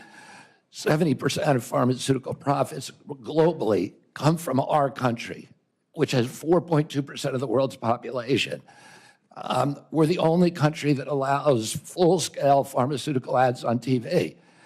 And we're all being told you can make yourself, you can eat anything you want, you can smoke anything you want, you can do anything you want, and there'll be a drug to fix you in the end. And it is not a good formula. And our kids are getting sicker and sicker. They're not getting better. Nobody here, all the people here who are defending this current system and defending these pharmaceutical industry profits, many of whom are taking huge amounts of money from the pharmaceutical industry, millions of dollars for many of these senators. And none of that, this is not making our country healthier. It's making us sicker. We need to get rid of these conflicts. We need good science, and we need good leadership that is able to stand up to these big industries and not bend over for them. Thank you. And you brought to light the vaccines over the last couple of years. I've had my first granddaughter here in a couple of weeks, and my son and his wife have done their research about vaccines, and she's not going to be a pincushion. We're not going to allow that to happen. But you brought that up, but as you and I talked about vaccines, Coach, let's empower scientists to do their job. You know, let's go by what they do. Let's don't just do something for the pharmaceutical company. So I appreciate you doing that. One other thing is you and I talked about red dye number 3, and just happened, you and I talked about that, and a few days later in this room we had the FDA director. And I asked him, why do we use red dye 3 in our cosmetics, or we don't use in cosmetics, we use in our food, but we don't use it in cosmetics because it causes cancer. What in the heck's going on? Well, a few weeks later, because of your insistence, we dropped it. So tell me about dyes and things that you're concerned about, because I get more talk about that than anything. We have 10,000 ingredients in our food in this country because FDA employs a standard called the GRAS standard and looks at any new chemical as innocent until proven guilty. In Europe, they have 400 ingredients in their foods. Kellogg's makes Fruit Loops for the United States alone. It is loaded with red dye, blue dye, yellow dye, and many, many other ingredients. They make the same product for Canada that's all vegetable dyes, and for Europe. If you eat a McDonald's French fry in this country, it has 11 ingredients. You eat the same product in Europe, it has 3. We are allowing these companies, because their influence over this body, over our regulatory agencies, to mass poison American children. And that's wrong. It needs to end. And I believe I'm the one person who's able to end it. Thank you. Senator Kim. Thank you, Chairman. Mr. Kennedy, good to see you. I wanted to just start by asking you if you support medically assisted treatment to help people get off of opiate addiction. Yes, I do. Do you think it's safe, and would you consider it to be the gold standard of the approach? The Cochrane collaboration, which is the most prestigious scientific research organization, has said that the gold standard is, has found in studies, a gold standard is 12-step programs. You need an entire menu of treatments because many addicts will not respond immediately, at least to 12-step programs. And for many of them, Suboxone and even methadone are critical interventions that save lives, that get addicts off the street, and they should be available as a treatment option. I wouldn't describe them as gold standard, but I would describe them as medically necessary. Well, this is something, look, I know we all take this very seriously in terms of the plight of opioid addiction in our country. And that's something that I hope we can recognize. We need to lift up more and more. I mean, NIH has said over and over again, not enough people are doing it. And in fact, an NIH published study does call it the gold standard of treating for opioid use disorder. You're on a mission against and fighting against chronic disease. You talk a lot about obesity. I wanted to get your thoughts if you support Wegovy, Ozempic, other similar types of GLP-1 drugs to fight obesity. The GLP-1 drugs, the GLP drugs, the class of drugs are miracle drugs. But I do not think they should be the first frontline intervention for 6-year-old kids for whom they are currently. That is the standard of practice now.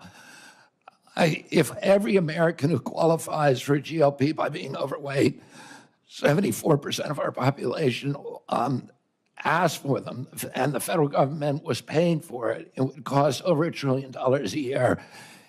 It would double the insurance costs for employers in this country, and it would be a tsunami. And they have a lot of side effects. You said you support it, but that you don't see it being the tool of choice for especially young kids. Is that exactly. Correct? If for people who have morbid obesity, for people with diabetes, absolutely. And they shouldn't be prescribed alone without also prescriptions for exercise, because otherwise they eat away at muscle and they're counterproductive.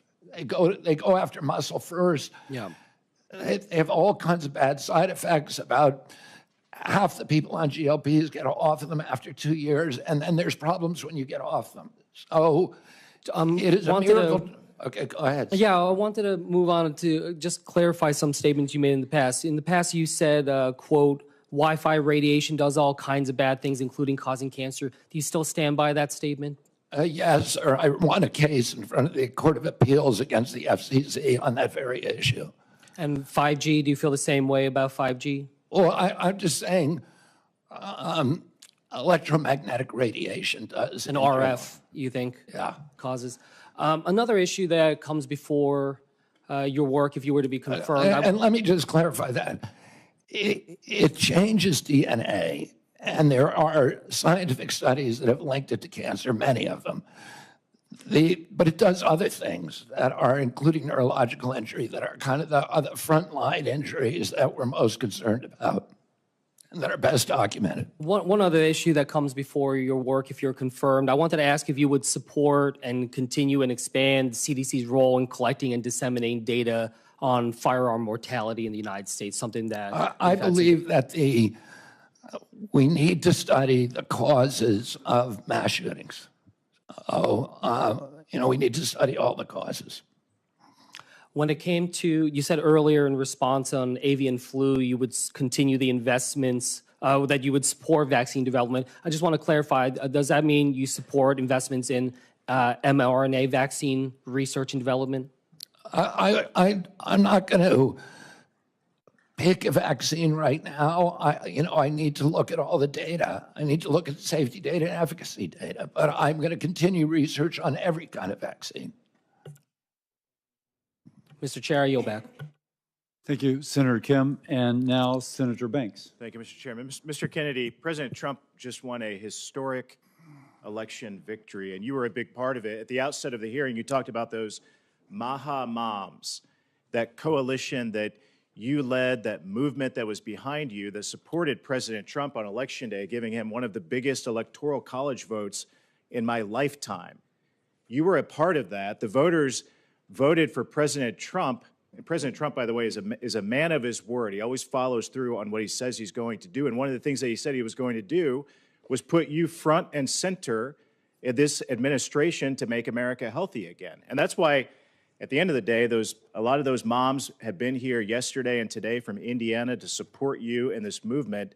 And that's why you have my full support. And anything other than voting for you to confirm you would be thumbing my nose at that movement, the millions of people in this country who want us to focus on making America healthy again.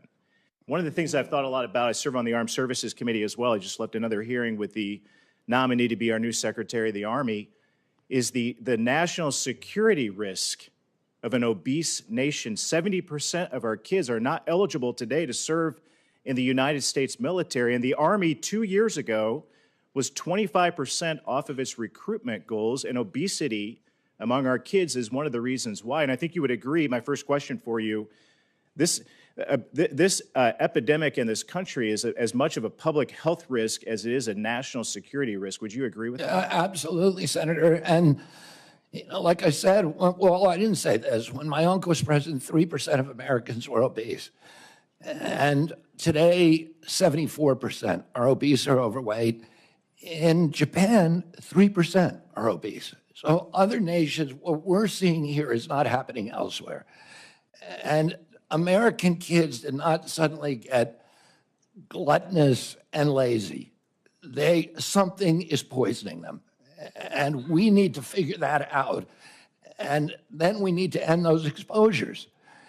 We need to do gold standard science. And all of these moms recognize that we now have a unique opportunity in history, where history now is at an inflection point where we have a unique opportunity to reverse this epidemic. And we know what we have to do.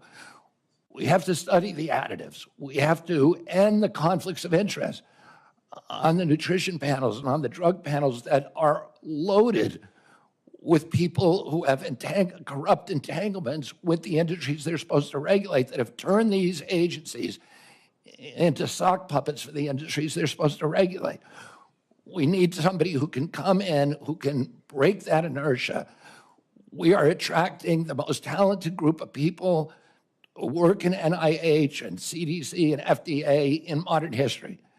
And people who are not coming there for jobs, they're innovators, they're disruptors, they're entrepreneurs, and they're coming in not because they want position, but because they actually want to change things and give us gold standard science and make America healthy. And I know you agree that fitness is a part of that, a major part of that. Absolutely. My uncle started the Presidential Council on Physical Fitness. I won a contest when I was in school. I got an award for it, and it was a piece of pride for me. And for many people in my generation, I'm sure Coach, won his.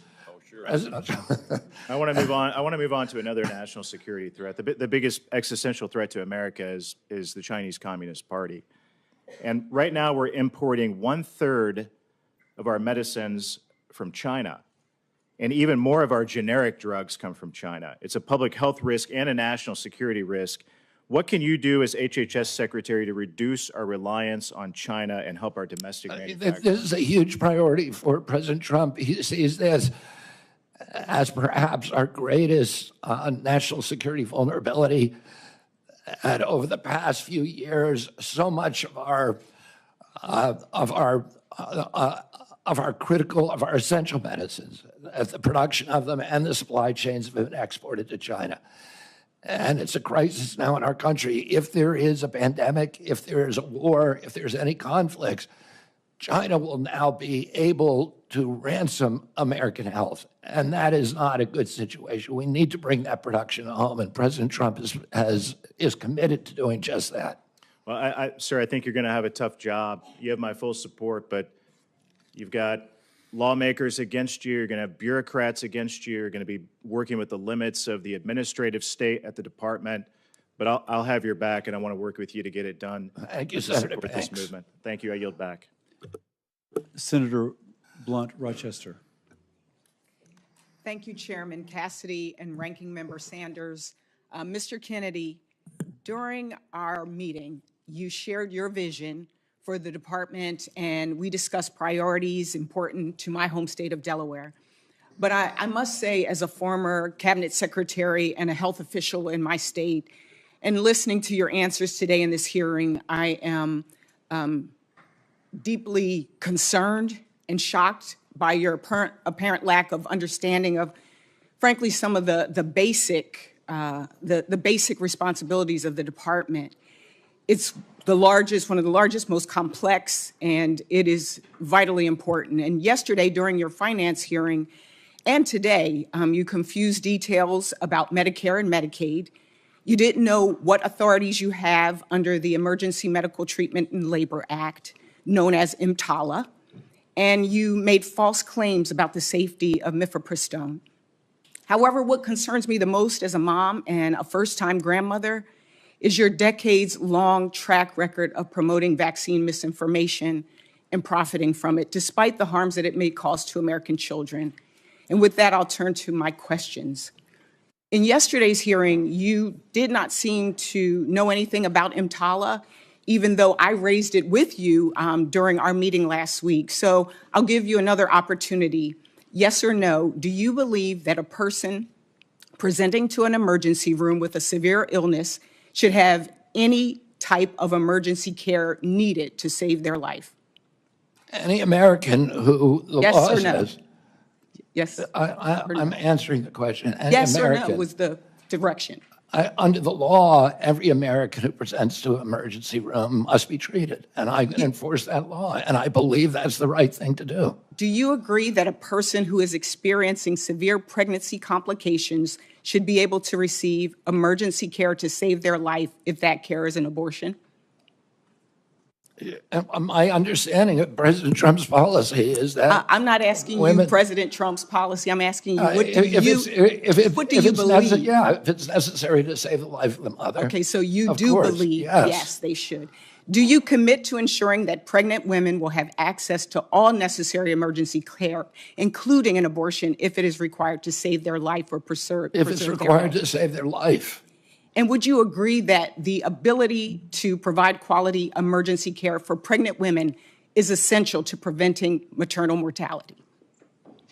Providing care for pregnant women, we should be providing care for pregnant women. President Trump wants to do that. Bottom line for me, women should not be forced to rely on emergency airlifts to other states for life-saving care. And to be blunt, in our meeting, your lack of understanding really, again, was very concerning. In a 2023 interview, you described yourself saying, "I'm a Kennedy Democrat. I believe in labor unions. I believe in a strong, robust middle class. I believe in racial justice." And just yesterday and today, during this hearing and the hearing yesterday, you said we need to respect diversity. Mr. Kennedy, the Trump administration recently issued an executive order that directs the federal government to eliminate grants, contracts, policies, programs, and activities that include diversity, equity, inclusion, and accessibility. This executive order has already caused widespread confusion, fear, and uncertainty for healthcare providers, researchers, public health professionals, and service providers across the country. You said in our meeting that you understand that health disparities exist. So yes or no, do you, in your view, do the following programs count as health DEI programs? Programs that target Black women to address the maternal mortality crisis? Senator, there are 7. Yes or no? I'm not going to answer that yes or no. If you want an answer, I'm happy to give it to you, but it's not a yes or no. I just want a yes or no. It's not susceptible to yes or no answer. Oh, then- if you then- want to then hear let- an answer, Senator. Let me if you- shift this because I only have If 36. you want to hear an I've answer, got Senator, I'm 36. very happy to I've give got you now one. 33 seconds. And there are people out here who want to understand that if they are at a pride parade and they're a healthcare provider, can they give out a brochure? If you They want wanna people to know understand, if let me they are answer the trying to have a question. program in a black church that is on Martin Luther King Day. Will they be able to have that program? Will it be funded? Will they get in trouble? Will they be fired? That's the cause and concern. We all know that it is important that we have a healthy country. But want me as to you answer the said, question, health Senator? I think I got my answer. Okay. Thank you, and I yield back. I will allow the witness to answer. There are 7 departments at NIH that protect minority health and that seek to eliminate this. The shocking and unacceptable disparities in minority health. I believe in helping all people who are vulnerable. The DEI programs that President Trump eliminated have spent $63 million with no discernible positive impact on human health in this country. There's institutions already that existed before President Biden, whose job it is to do just that. Will you cut those programs that you just referenced? That decision is up to Congress, not to the HHS Secretary. Thank you. I yield back. For the record, treating a miscarriage or ectopic pregnancy is not an abortion. It's just false. And so I would ask that not be, since I'm not into misinformation, I would ask that misinformation not continually be repeated. Senator Husted.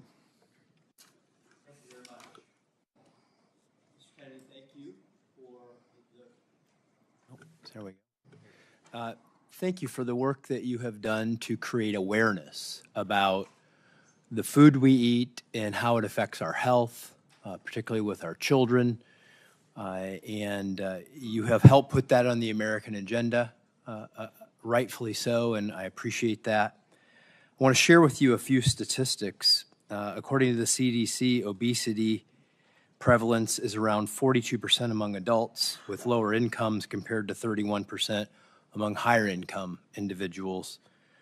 That the relationship is strong among women. 45% of low income women are obese compared to 29% of higher income women. And I know I have had this conversation over the course of my public service career many, many times because at the states we run the Medicaid program, that it impacts those health statistics, that obesity impacts our programs, the cost of them, the quality of life of the people who are served. And I also get this question about why in the world does the federal government continue to subsidize programs that lead to unhealthy foods, and why do we operate programs in the way that we do, like with SNAP, that pays for foods that we know are causing people to be unhealthy? And I know you don't have the sole authority in this matter. The Department of Agriculture and the Congress is certainly it has an impact on that. But could you just shed some light on how you see your role in trying to impact that? Because we see that these policies are disproportionately affecting poor people, and the inability to change them and make America healthy again is having a disproportionate effect not only on them, but the cost of all of these programs we're trying to maintain. Thank you for the question, Senator. The NIH has been diverted into away from studying the etiology of chronic disease. So there's almost nothing at NIH, very, very little, a low percentage of its budget, a $42 billion budget that is devoted to finding out why we're having this obesity epidemic. We know it's an environmental toxin. Epidemics are not caused by genes. That genes may provide a vulnerability. You need an environmental toxin. Why aren't we devoting science to finding out what those toxins are and then eliminating them? And, the focus is on infectious disease, and we almost altogether ignore chronic disease, which causes 92% of the deaths in this country. And during COVID, we had the highest death rate of any country in the world. We had 16% of the COVID deaths. We only have 4.2% of the world's population. No country did as poorly as us. When you ask CDC, why is that? They say because we are the sickest people on earth. The average person who died from COVID had 3.8 chronic diseases. American blacks were dying from COVID greater than almost any population in the world, about over 3,000 deaths per million population. The only people worse are Indian reservations, which have an even higher rate. And the only person who did worse globally were Samoans. We had the American blacks were disproportionately impacted because they disproportionately have diabetes, obesity, cardiac illnesses, and other chronic disease. We need to start studying those, and we need to get rid of the conflicts in the agency that obstructs those studies, and that are focused on advancing the mercantile interests of the food industry and the pharmaceutical industry rather than the health of the American people. Well, I would ask you to take, if confirmed, to take a leadership role across the agencies to advise us on what policy changes we must make to both not make it worse, but to make it better. Because we subsidize, literally, we have policies as a government that encourages the production of foods and the sale of foods, particularly our poorest Americans, that lead to these problems. We are literally creating the problem that we're trying to solve, and your recommendations would be very much appreciated. We already have liaisons with the USDA, with Brooke Rollins, so that we can, with whom I have a very good relationship, so that we can work collaboratively to reduce the chronic disease and the exposures that are causing them. Thank you. Senator Hickenlooper. Thank you, Mr. Chair. And thank you, Mr. Kennedy, Bobby. We share a mutual oldest best friend, and I respect that affection that you have for him very, very much.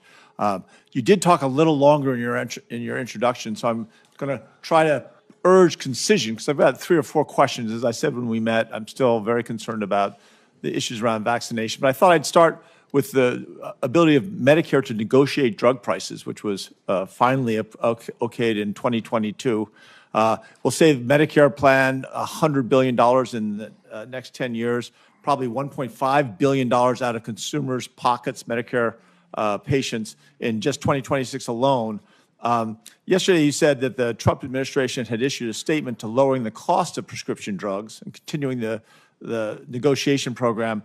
I went back and looked at that, and it was a statement that mentioned increasing transparency and then said they would solicit feedback on the Medicare drug price. But nowhere did it say in the statement that the administration was actually going to commit to lowering prices. So is that something you still feel that negotiation program and lowering those prices is important? I've spoken to President Trump about negotiations. He's absolutely committed to negotiating lower drug prices. Great. I appreciate that. You've also spoken much on the need to focus on prevention of chronic disease, which I think everyone shares. The MAHA movement is alive in Colorado as well as everywhere else. People are frustrated by the fact that for every dollar we spend on healthcare in this country, and it, as has been previously said, it's often double any other country, only a nickel goes to prevention. So when you look at that $100 billion that's going to be saved over the next 10 years through the negotiation of pharmaceuticals, do you have any ideas of how we could put that towards prevention, that revenue? Well, that's a really good question, Senator Hickenlooper. I mean, there's 2 things. There's 2 I'm going to give you areas. 40 seconds because I got 2 more questions. I mean, we can do Medicaid, Medicare, and Obamacare should be we should be moving to value-based care, which includes prevention. And then the other arm is at NIH, CDC, and FDA, which should identify the toxins that are contributing to chronic disease and eliminating them. Great. Another short question with mifepristone, which has been described and discussed a lot already. And I understand your commitment to follow the policy of the president. But he has other tools at his behest. If there needs to be another study or looking at the other existing studies, will you make sure that there's no bias to the best of our human ability to twist those results in any way to support that policy? And I'm speaking now just about the defense of science, to make sure that those Senator, I will reviews are fair. commit to you here today to review prior to approving any study at NIH to allow you to approve the protocols and the researchers and help us choose the researchers. All I want is good science. And I would love input from this committee on any study that we do. There's many ways that studies are flawed, and you can correct those at the outset in a lot of ways. So absolutely, I will work with you to make sure that it's science that you're satisfied with and I'm satisfied with. That shows that this is the first time you're being considered for a cabinet position, because no other person would ever solicit and willingly approve our participation. Well, I'm going to make that commitment. I know the hazard of it, but I'm going to do it anyway. I'll hold you to it. Now, let me get to the vaccines, and I think this is crucial, because I think there is widespread distrust and increasing distrust in the scientific community. I am a scientist. Some have argued that I'm the only scientist in the Senate left that is actually, I've written research papers in peer-reviewed journals. I think I understand how it works, and it is a healthy skepticism is useful, but we want to make sure that's a healthy skepticism. And yesterday in the discussion about Lyme disease, you said that in your discussion that it was formulated to be a militaristic bioweapon, that you had heard that in 3 books, but you hadn't read through. And I think at a certain point, if you're going to be an activist, or some people would say a prophet, that what you say becomes promoting something, promoting an idea. And I think when you've only read 3 books, or little bits of the 3 books, not the whole 3 books, isn't that reckless? I mean, isn't that, there's something about, aren't you then promoting this anti-science, this conspiracy about Lyme disease in this case, but the same thing about some of these vaccine issues? Like I said, I never endorsed the issue. I said it's out there. For me not to acknowledge that is a form of manipulation. For me to say there is no question here, the government proclaimed orthodoxy is true. Anybody who believes it is a dissident. I'm going to have time, and I appreciate the things. I just leave it that just because we do have one out of 36 kids that, again, we can't explain what it was. It's not fair to put that blame onto all kinds of things, but focus on vaccinations. I yield back. Dr. Moody, Senator Moody, I'm sorry.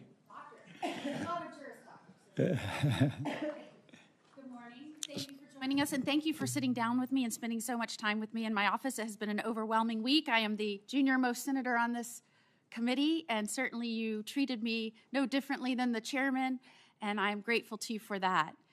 One of the topics we spent a long time talking about was your assurance and knowledge and understanding that it was the states that, in fact, gave limited power to the federal government and not the other way around, and your assurance that you will not use your agency or any organization that falls under your leadership to interfere with the state's ability to set policy or any autonomy of the state to enact or enforce laws that protect the lives of the unborn. I think that that is a concern of many. It was certainly one of mine, and you allayed those concerns, and I appreciated you spending so much time with your assurances. I want to turn to some of the discussions regarding many which would say the government and health professionals did great harm to science and medicine in the wake of COVID-19.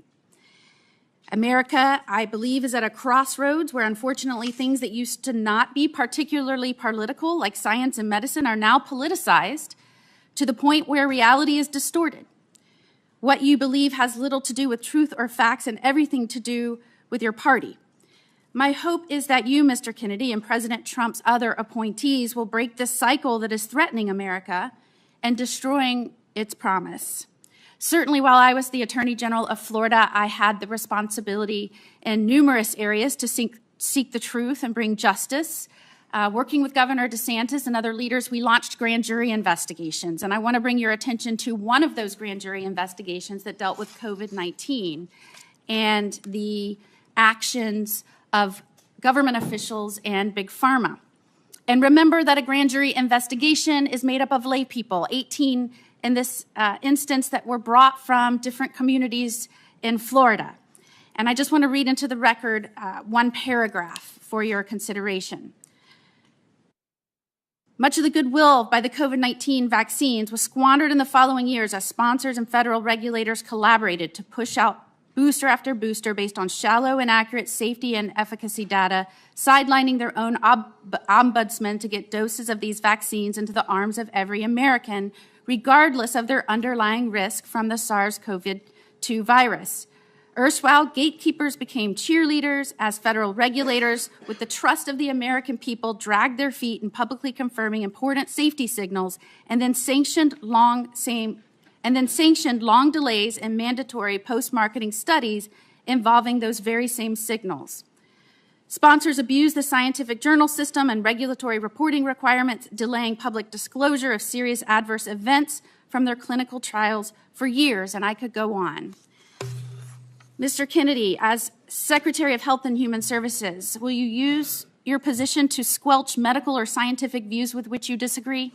Never. And, you know, and this is relevant to what Senator Hickenlooper was asking me. We've tried this system where government lies to Americans, or where they tell them about it, that they have it with a level of assurance they don't feel themselves, and it isn't working. The initial COVID vaccine, Americans flocked to get it. I think 95% of Americans went and got it. The CDC has now recommended an 8th booster, and only 23% of Americans at most are taking it. It's because 77% of Americans no longer trust CDC. That's not a good thing. If we want uptake of vaccines, we need a trustworthy government. In other nations where they don't have mandates, like Japan and a few years ago in Germany, they had the same uptake as we did, without any mandates, because people trust their government. That's what I want to restore to the American people and the vaccine program. I want people to know if the government says something, it's true. It's not manipulative. And it's not a noble truth, which is what a certain doctor called his lies. Certainly, I don't have a lot of time, but I would like to bring your attention to another grand jury investigation that we did in Florida, and I would ask Mr. Chairman to enter into the hearing record 2 grand jury reports related to human trafficking and COVID-19.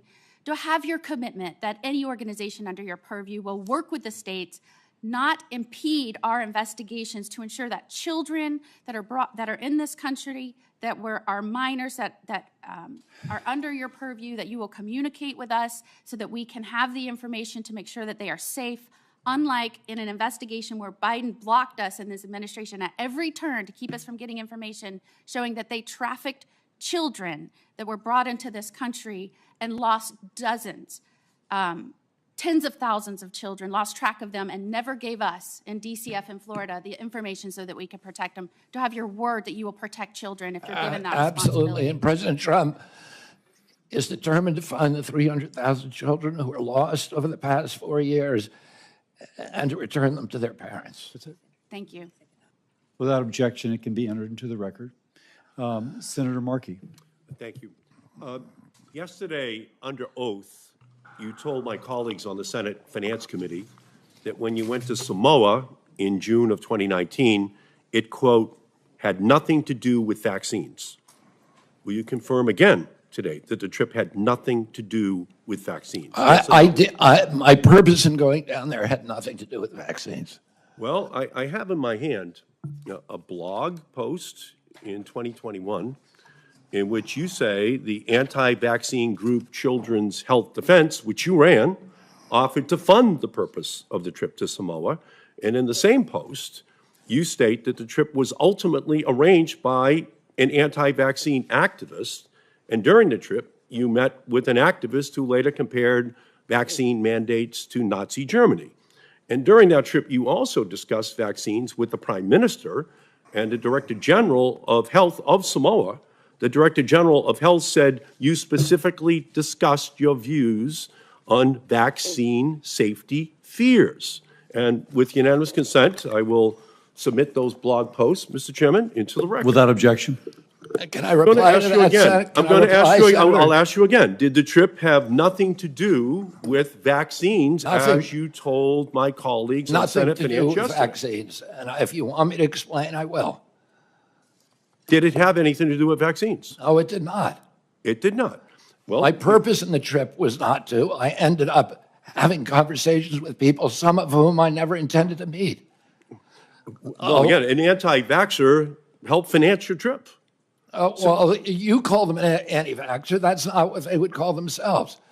They call themselves safe vaccine advocates. I went down there, a CHD, which was that group, offered $6 million to obtain a grant for $6 million to install to digitalize the health records of Samoa. Well, let me and just to bring go on. I in just a want to. state-of-the-art medical informatics system. Thank you, And Mr. that was the Kennedy. purpose of Mr. my Kennedy. trip, I Senator. got it. Thank you. So let me just follow through now, 2019. So now in October of 2019, the CDC declared a measles outbreak in Samoa. And in November, Samoa started a mass vaccination campaign to stop the outbreak. That same month, November of 2019, after 16 people had already died from the outbreak and Samoa was trying to respond to the crisis, you sent a letter to the Prime Minister of Samoa stating that, quote, it is a regrettable possibility that these children are causalities of the vaccine. By unanimous consent, I will introduce that letter into the record. Without objection. So as Samoa was trying to contain the outbreak, you were saying that it was the fault of the vaccine rather than the absence of vaccinations that caused the outbreak in Samoa in the same year you visited Samoa. And I replied to that, Senator. Let me just finish. The death count in Samoa grew to 83. And ultimately, volunteers in New Zealand sent tiny coffins to help bury the dozens of children who died. And the Samoan Director General of Health later said, with his last name and the status attached to it, people will believe him. People will believe Robert Kennedy. And a New Zealand vaccinologist later said the impact of your role was devastating. So your name and your profile helped fuel a measles outbreak. You scared people from taking a vaccine. It slowed the public health response, and children died. You've taken no responsibility thus far. And if an outbreak occurs in the United States, I have no evidence that you would not use your role as secretary to spread dangerous misinformation. So that one incident, from my perspective, disqualifies you from holding any position in healthcare, much less the #1 health official in the United States. And 75 Nobel Prize winners in science have said very clearly that you should not be confirmed, that it would be dangerous for you to have And you this should look at their job. conflicts, Senator.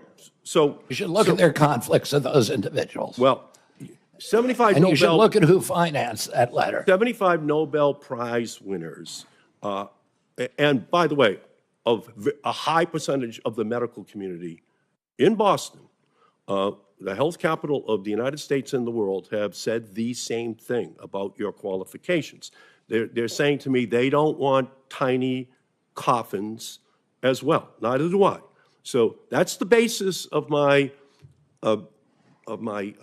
reservations about you, and the reason why I'm going to vote no on your candidacy, because I just think it's too dangerous to run the threat that that misinformation is spread in our country in the same way it was in Samoa.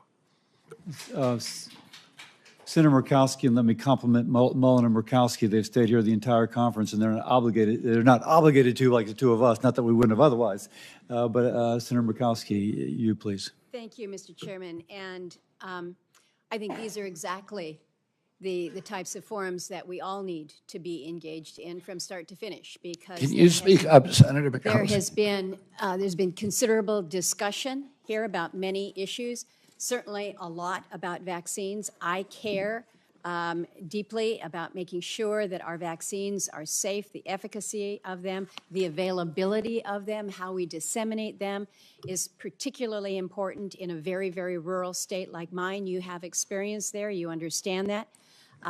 I am particularly attracted by the focus on chronic diseases. We know that if we can do a better job with chronic diseases, maybe some of the other things that we are susceptible to in the infectious diseases area, we're able to perhaps pull back a little bit on that. But our reality is, in order to make this country healthy again, it is a focus on everything. It is the prevention. It is the necessity of coming up with these life-saving vaccines that are going to be so critically important. It is personal care. It is food. It is exercise. It is all of the above. And we got to figure it out together. We do need to shake some things up, but we also need to give a level of confidence. And this is what I'm hearing from so many of my colleagues who have raised the issue of vaccines.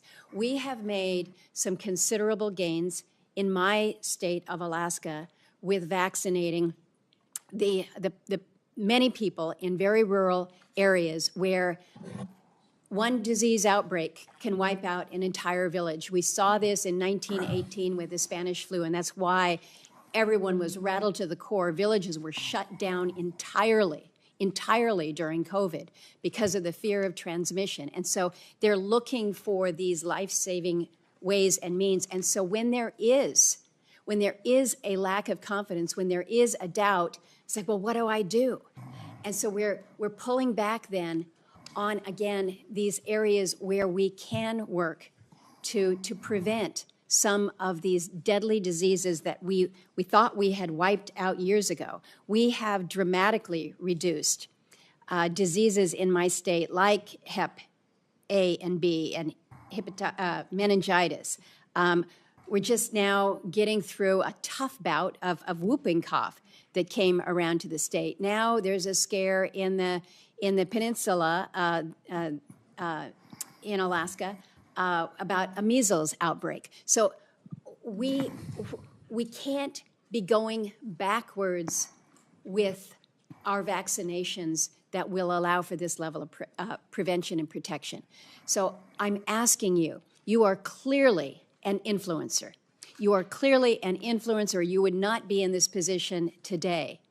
But you can see how your podium, your platform, your voice can influence so many.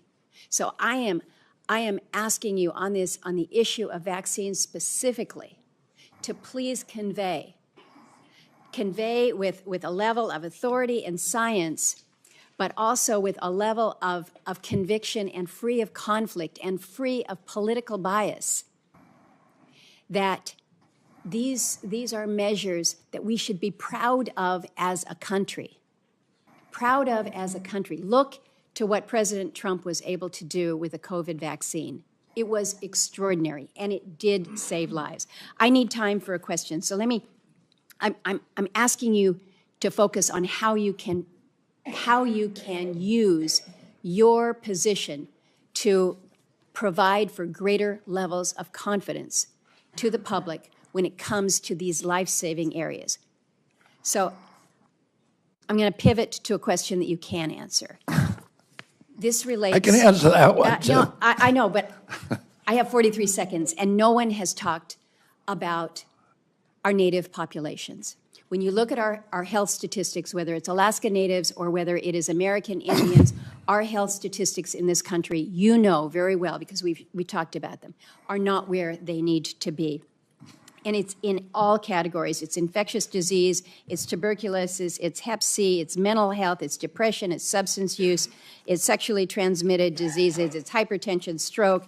It is so deep, and it is so challenging, and it is so hard. You have received support from Native American tribes. You have been in these areas. You have been quoted, and I'd like for your comment on this, as quoted saying, as far as budgeting for Indian country, you said you would immediately triple the budget to support tribes Can you expand on this pledge and the commitment? Because this is an area where we have truly left our Native people behind when it comes to their health and their health outcomes. Thank you, Senator. And this is an issue, as you and I talked about, that is very important. It's always been a priority for me. I spent 20% of my career working on Native issues. I was one of the founding editors of Indian Country Today, which is the biggest Indian newspaper. My father and uncle, Ted Kennedy, my father, were deeply, deeply critical of the functioning of the Indian Health Service back in 1968 to 1980, and nothing's changed. Nothing's gotten better. I'm going to bring in a Native at the Assistant Secretary level. I'd like to get him actually designated as a Assistant Secretary for the first time in American history. Make sure that all of the decisions that we make in our agency are conscious of their impacts on the First Nations. I've spent a lot of time in your state. It's my favorite place to go. I've been up with the Gwich'in, representing the Gwich'in people up in Arctic Village, and been all over the state in the remote areas. I understand in Alaska the unique needs of Alaska because of remote health care, because some of these areas are not even accessible except for airplane. If they don't have ambulance services, that the federal government needs to pay attention to financing transportation, the unusual ways that are required there, and that we really need to focus on telemedicine and AI. Make sure that even in remote places in Alaska, that Native people can get high-quality health care, and we can do that today. And I look forward to working with you on those issues and others. Thank you, Mr. Chairman. Senator Murkowski sets the record for going over. Senator also Brooks. Sorry. Good morning. Thank you, Mr. Chair.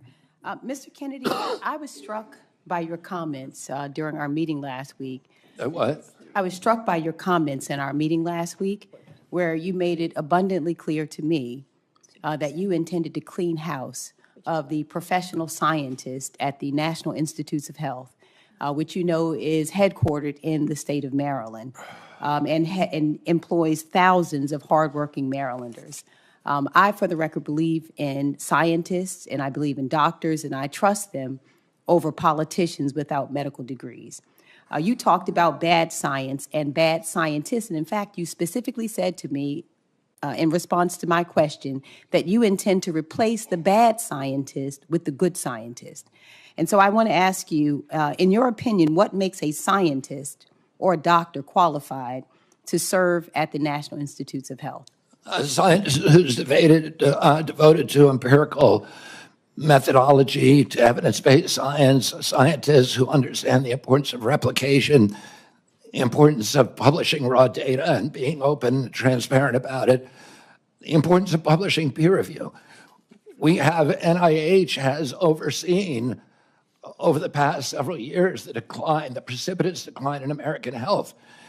There's 91,000 people at HHS, and are you suggesting that some of them should not be held responsible for that decline? They were in charge of protecting our health. Let me just insert here. Let me just finish. But let me just say this, because I only have 3 minutes left. I don't set the rules here, but I ask the questions. And the question is really whether you intend, as you said, to substitute essentially your judgment for the judgment of these professional scientists and doctors. I'm not going to substitute my judgment for science. Of course, I'm not going to do that. What I'm going to do, listen, the New York Times just did an article last week talking about the fraud, the 20-year fraud, 800 fraudulent studies produced by NIH on amyloid plaques, and not allowing any other hypothesis about the cause of Alzheimer's to be explored. Well, how will you decide, Mr. Kennedy, which scientists are bad scientists? Are they the ones who disagree with you? The ones who are corrupt, the ones who have been doing science like the amyloid plaque studies that were fraudulent. Well, these doctors, let me ask you a question. Do you have a medical degree? Do I know? Okay, let me go to the next question. The Heritage Fund has compiled a watch list of federal employees to go after federal staff. Is there a watch list for federal staff at HHS? Not that I know of. Have you or has anyone in the administration developed a list of career scientists or federal staff that you would target for termination? Not that I know of. And let me just ask you another question. Now, your failed presidential campaign has been raising money to try and cover your debts. And you were questioned about this yesterday and failed to answer a question that Senator Warren asked you. And so I want to ask you again regarding these emails that you have sent to raise money. How much has your presidential campaign made fundraising off of this administration's complete disregard for the workforce at HHS?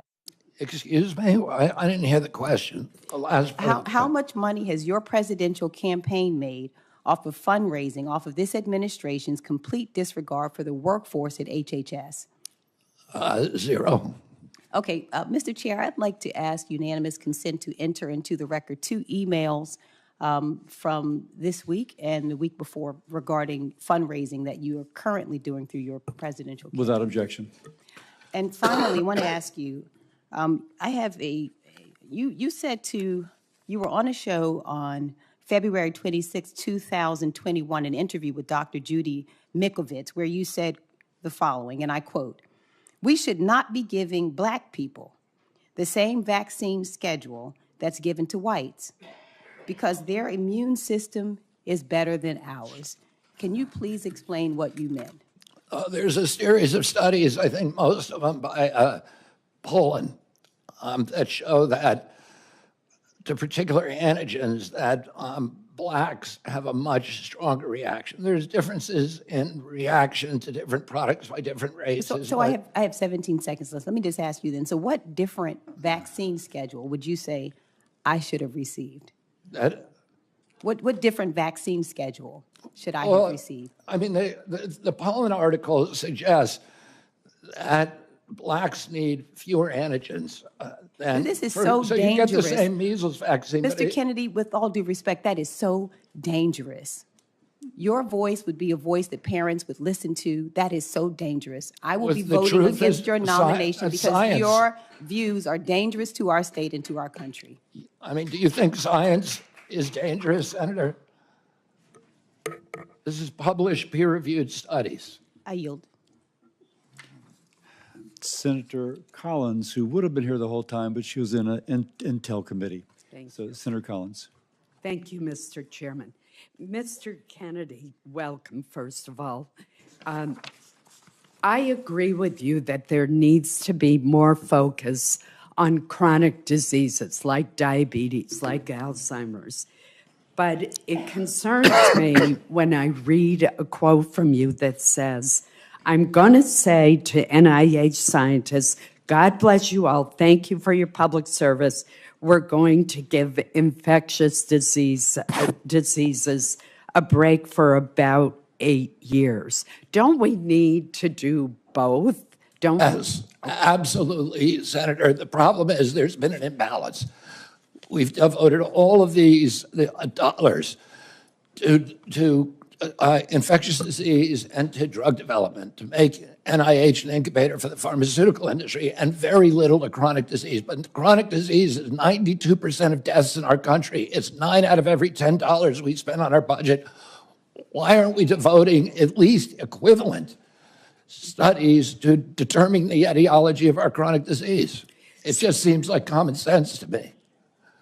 I would point out that in many cases it's Congress rather than HHS who sets the funding levels for various diseases. But NIH decides, has panels that decide who gets funding, not Congress, Senator. I want to share with you a discussion that I had with a Maine pediatric nurse practitioner. She raised the concern that if people are discouraged from getting their children vaccinated, we will lose the herd immunity in a classroom. And that means that a child who may be immunosuppressed and cannot get a vaccine are at risk of being in a classroom with an unvaccinated child.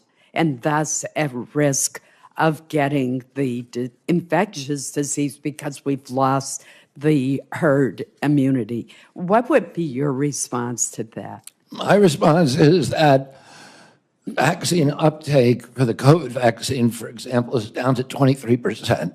And all vaccines are dropping, and they're doing that because people don't believe the government anymore. We need good science, and I'm going to bring that in. I'm going to restore trust, and that will restore vaccine uptake. Well, you're certainly correct about what happened with the COVID vaccine, but let me switch to the polio vaccine. Do you think that the polio vaccine is safe and effective? Yes, I do. And so would you seek to reduce its availability in any way? No, not at all. The state of Maine has seen a steady and disturbing increase in Lyme disease cases over the past decade. We talked a little bit about this in my office. In 2023, Maine had a record number of Lyme disease cases, nearly 3,000 reported cases. Fortunately, there is a promising vaccine trial for Lyme disease that it's underway at Maine Health in Portland. Access to a Lyme disease would be a monumental step forward in reducing the burden of this disease, which can have lifelong effects. I've seen it in members of my own family. As HHS Secretary have confirmed, what influence would you exercise over new vaccine approvals, such as one for Lyme disease? Senator, you and I have talked about this issue. I've had Lyme disease. I lived in the epicenter of Lyme disease. Every member of my family my immediate family has had Lyme disease. I had a son whose face was paralyzed for a year. I have a son today who has been suffering with devastating effects from Lyme disease for 2 years. There's nobody who will fight harder to find a vaccine or a treatment for Lyme disease than me. I very much appreciate that assurance, and I'm sorry that your own family has been so adversely affected. In Maine, we have a lot of people who work outside and work in the woods, and ticks are everywhere. So this is a very important issue to me. Thank you. And to me too, Senator. We're almost to the end. Let me acknowledge Senator Moody has also been here the whole time. And so thank you, Senator Moody. Yeah, well, just incredible diligence. Thank you. Both Senator Sanders and I will have a couple questions, and then we'll each have a closing statement, and then your long national nightmare will be over. So anyway, first, a couple more of commit-type questions. If you are confirmed, do you commit that you will not work to impound, divert, or otherwise reduce any funding appropriated by Congress for the purpose of vaccination programs? Yes. And do you commit that you will not impose new grant conditions outside of congressional direction for state, local, or global entities that in any way limits, restricts, or rescinds access to vaccines or vaccine promotion programs? Yes. And then this is the nice thing about listening to all of this. Let me ask this. I've been impressed. One, you've handled yourself very well. I've been impressed that on many things you are familiar with recent medical data. But on other things, you haven't been. So let me bring up two things that are very pertinent now. While sitting here, I went up to look at the medical literature on these issues. And here's a title, Why Parents Say No to Having Their Children Vaccinated Against Measles, a systemic review of the social determinants of parental perceptions on MMR vaccine hesitancy. And they found that fear of autism is a major driver for vaccine hesitancy among those with a college education or higher, influenced by internet social media narratives over physician-based vaccine information. I'll go back to something I said earlier. You got to follow it, man. There's a lot of people that look to you for, do I get vaccinated or not? People that I kind of know. But here it says it's not just my anecdote, it's actually out there. But when I raised, and you said, well, if I show you the data, you'll change your, because I asked, will you unequivocally, without qualification, say that measles vaccine does not cause autism? And you said, if I show you the data. I will publicly apologize. So here's and say that I was wrong. Here's a meta-analysis from 2014, and you quoted Cochrane on several occasions, which for the people watching is a meta-analysis. A meta meaning they look at everything, and then they come to a conclusion based upon as much facts as they can get. And here is such a study, and the title tells it all. Vaccines are not associated with autism, an evidence-based meta-analysis of case control and cohort studies, and they ended up looking at 5 cohort studies with roughly 1.2 million children. Now, this is from 2014, and it has a whole bunch of articles it references. And then I got a text from a former employee of the NIH, I emphasize the former, who says that in early in the President Trump's term, you and colleagues sent 90 papers for review by people at NIH. They felt like the NIH folks felt that without exception, they were severely lacking methodologically, and are found that they indeed showed the safety of these vaccines. We tried to engage Mr. Kennedy, but his colleagues refused to acknowledge the expertise of dozens of NIH scientists we made about those papers. Now, you're a smart guy. You're reading the medical literature, and you're coming up with the recent medical literature on certain issues. But here is both older article, summarizing lots of older articles that have come out since the original refuted Wakefield article in The Lancet regarding measles and autism. And here is somebody who, it's he said, but somebody who said that previously you've had this presented to you. So, back to me. I'm a doc, trying to understand. Convince me that you will become the public health advocate, but not just churn old information so that there's never a conclusion, as Senator Hassan suggested, but that will become the influencer for people to believe, no, there's 1.25 million kids studied and there's no autism associated with measles. You tell me, you see what my question is in there. Senator, I'm going to be an advocate for strong science. You show me those scientific studies, and you and I can meet about it. And there are other studies as well, and I'd love to show those to you. There's a study that came out last week of 47,000 9-year-olds in the Medicaid system in Florida. I think a Louisiana scientist called Mawson that shows the opposite. So there are other studies out there. I just want to follow the science. And I will do, if the science says, and I am wrong about what I've said in the past, as I said, I will publicly apologize. There's many times I've been wrong about science. If you look at my Instagram account, when I'm wrong, I apologize for it. And I say I was wrong. I don't have any problem. Science is a process of challenging hypotheses with new evidence. And scientists have to be able to admit when they're wrong. Epidemiological studies, the Institute of Medicine has said repeatedly in 2013, 2017, when they investigated this, has asked CDC to do certain studies, animal studies, bench studies, observational studies, studies of the vaccine safety data link.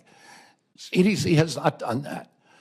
Oh, I want them to do that, and I want the best science. I can guarantee you, on my word of honor, and if you show me science that says that I'm wrong, I'm going to say I was wrong. I don't have any problem. There's nothing that would make me happier. We need to be able to look at the science and get IOM involved, the National Academy of Sciences. They're the ultimate arbiter of safety. What was that? And you know what? One of the things we need to do, I think, is a subject that we haven't talked about here. Why don't we know what's causing this epidemic?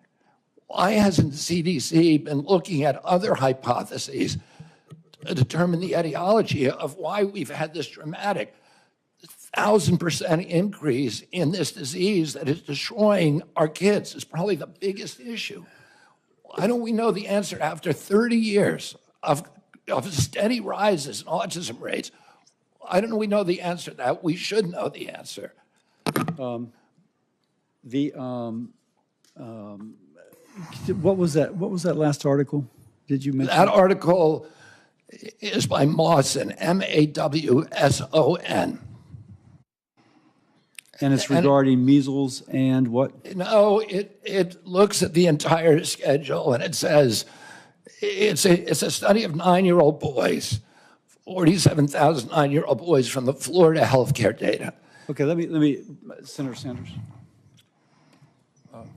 Thank you. And I find myself in the unusual and uncomfortable position of having to agree with Senator Cassidy's line of questioning. Mr. Kennedy, in an interview in July 2023, you stated, quote, "I do believe autism does come from vaccines."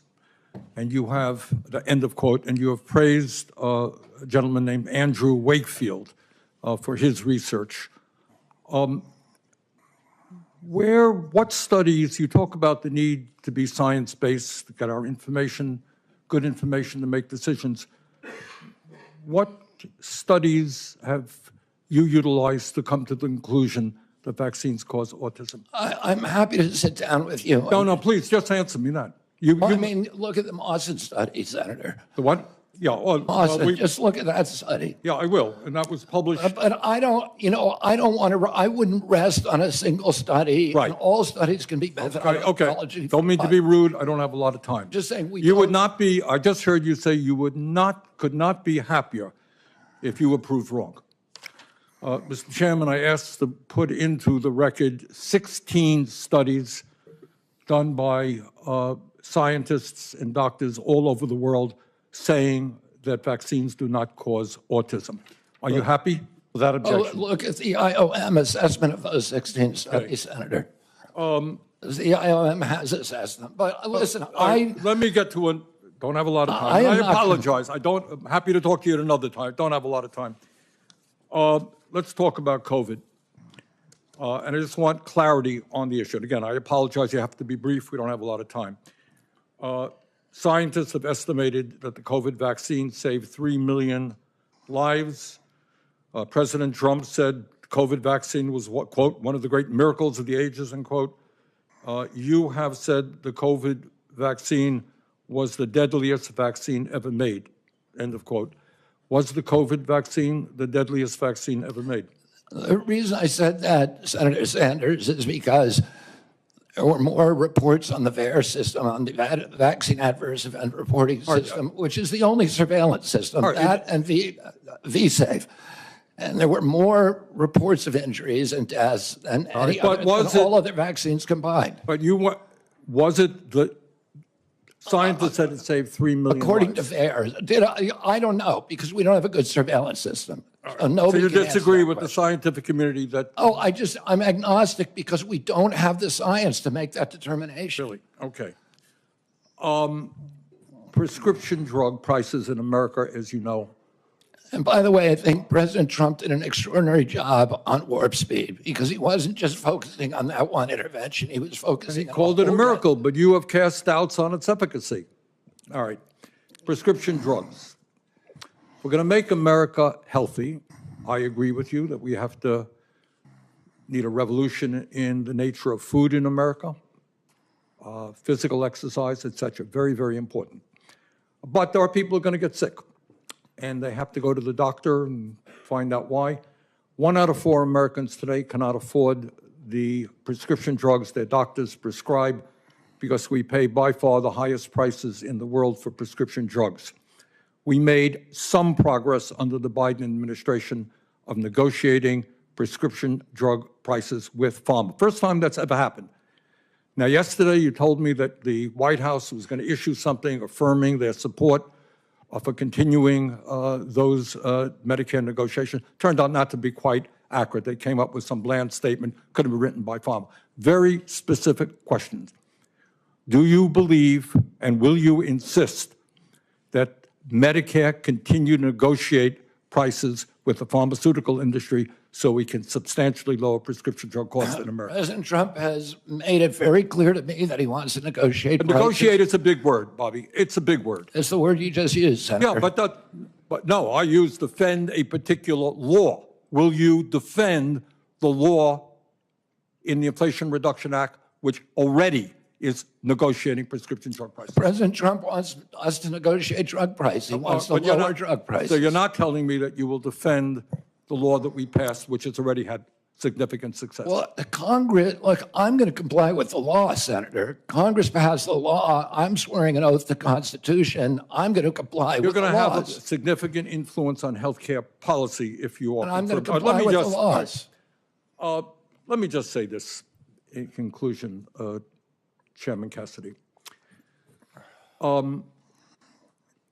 President Trump and Mr. Kennedy are quite right when they say that our system is broken. They're right. Our economic system today is broken. 3 people own more wealth than the bottom half of American society. Wages have been stagnant for American workers for 50 years. The economy is broken. You know what?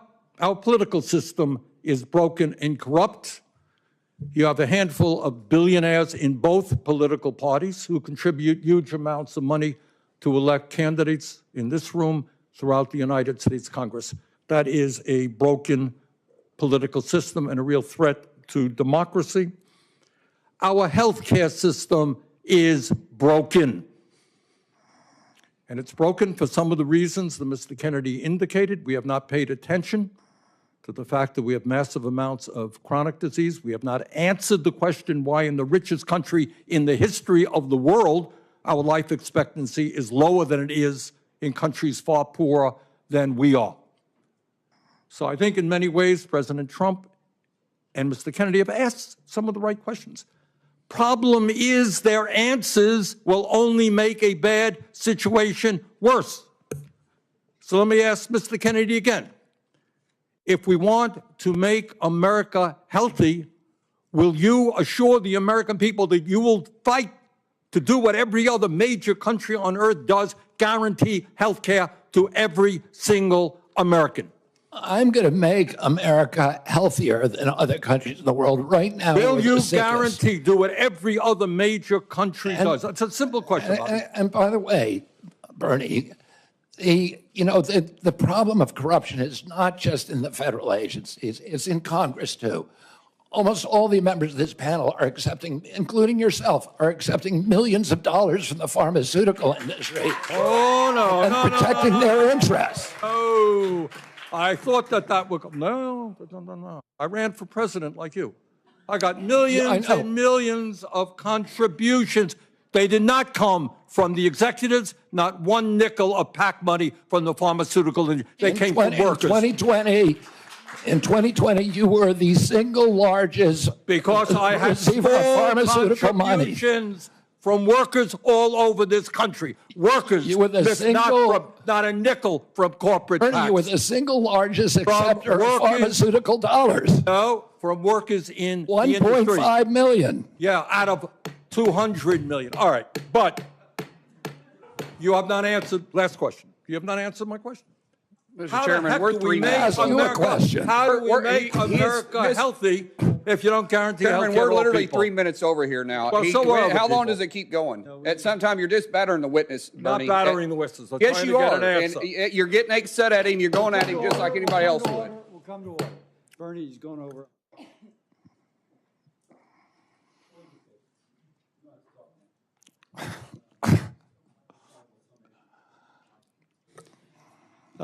Before I ever entered politics, before I was ever thinking about running for office, I practiced medicine for 30 years. I worked in public hospitals in California, Louisiana, specializing in liver disease, caring for those who otherwise would not have had a specialist. If you will, dedicating my life to saving lives. That is, being a doctor.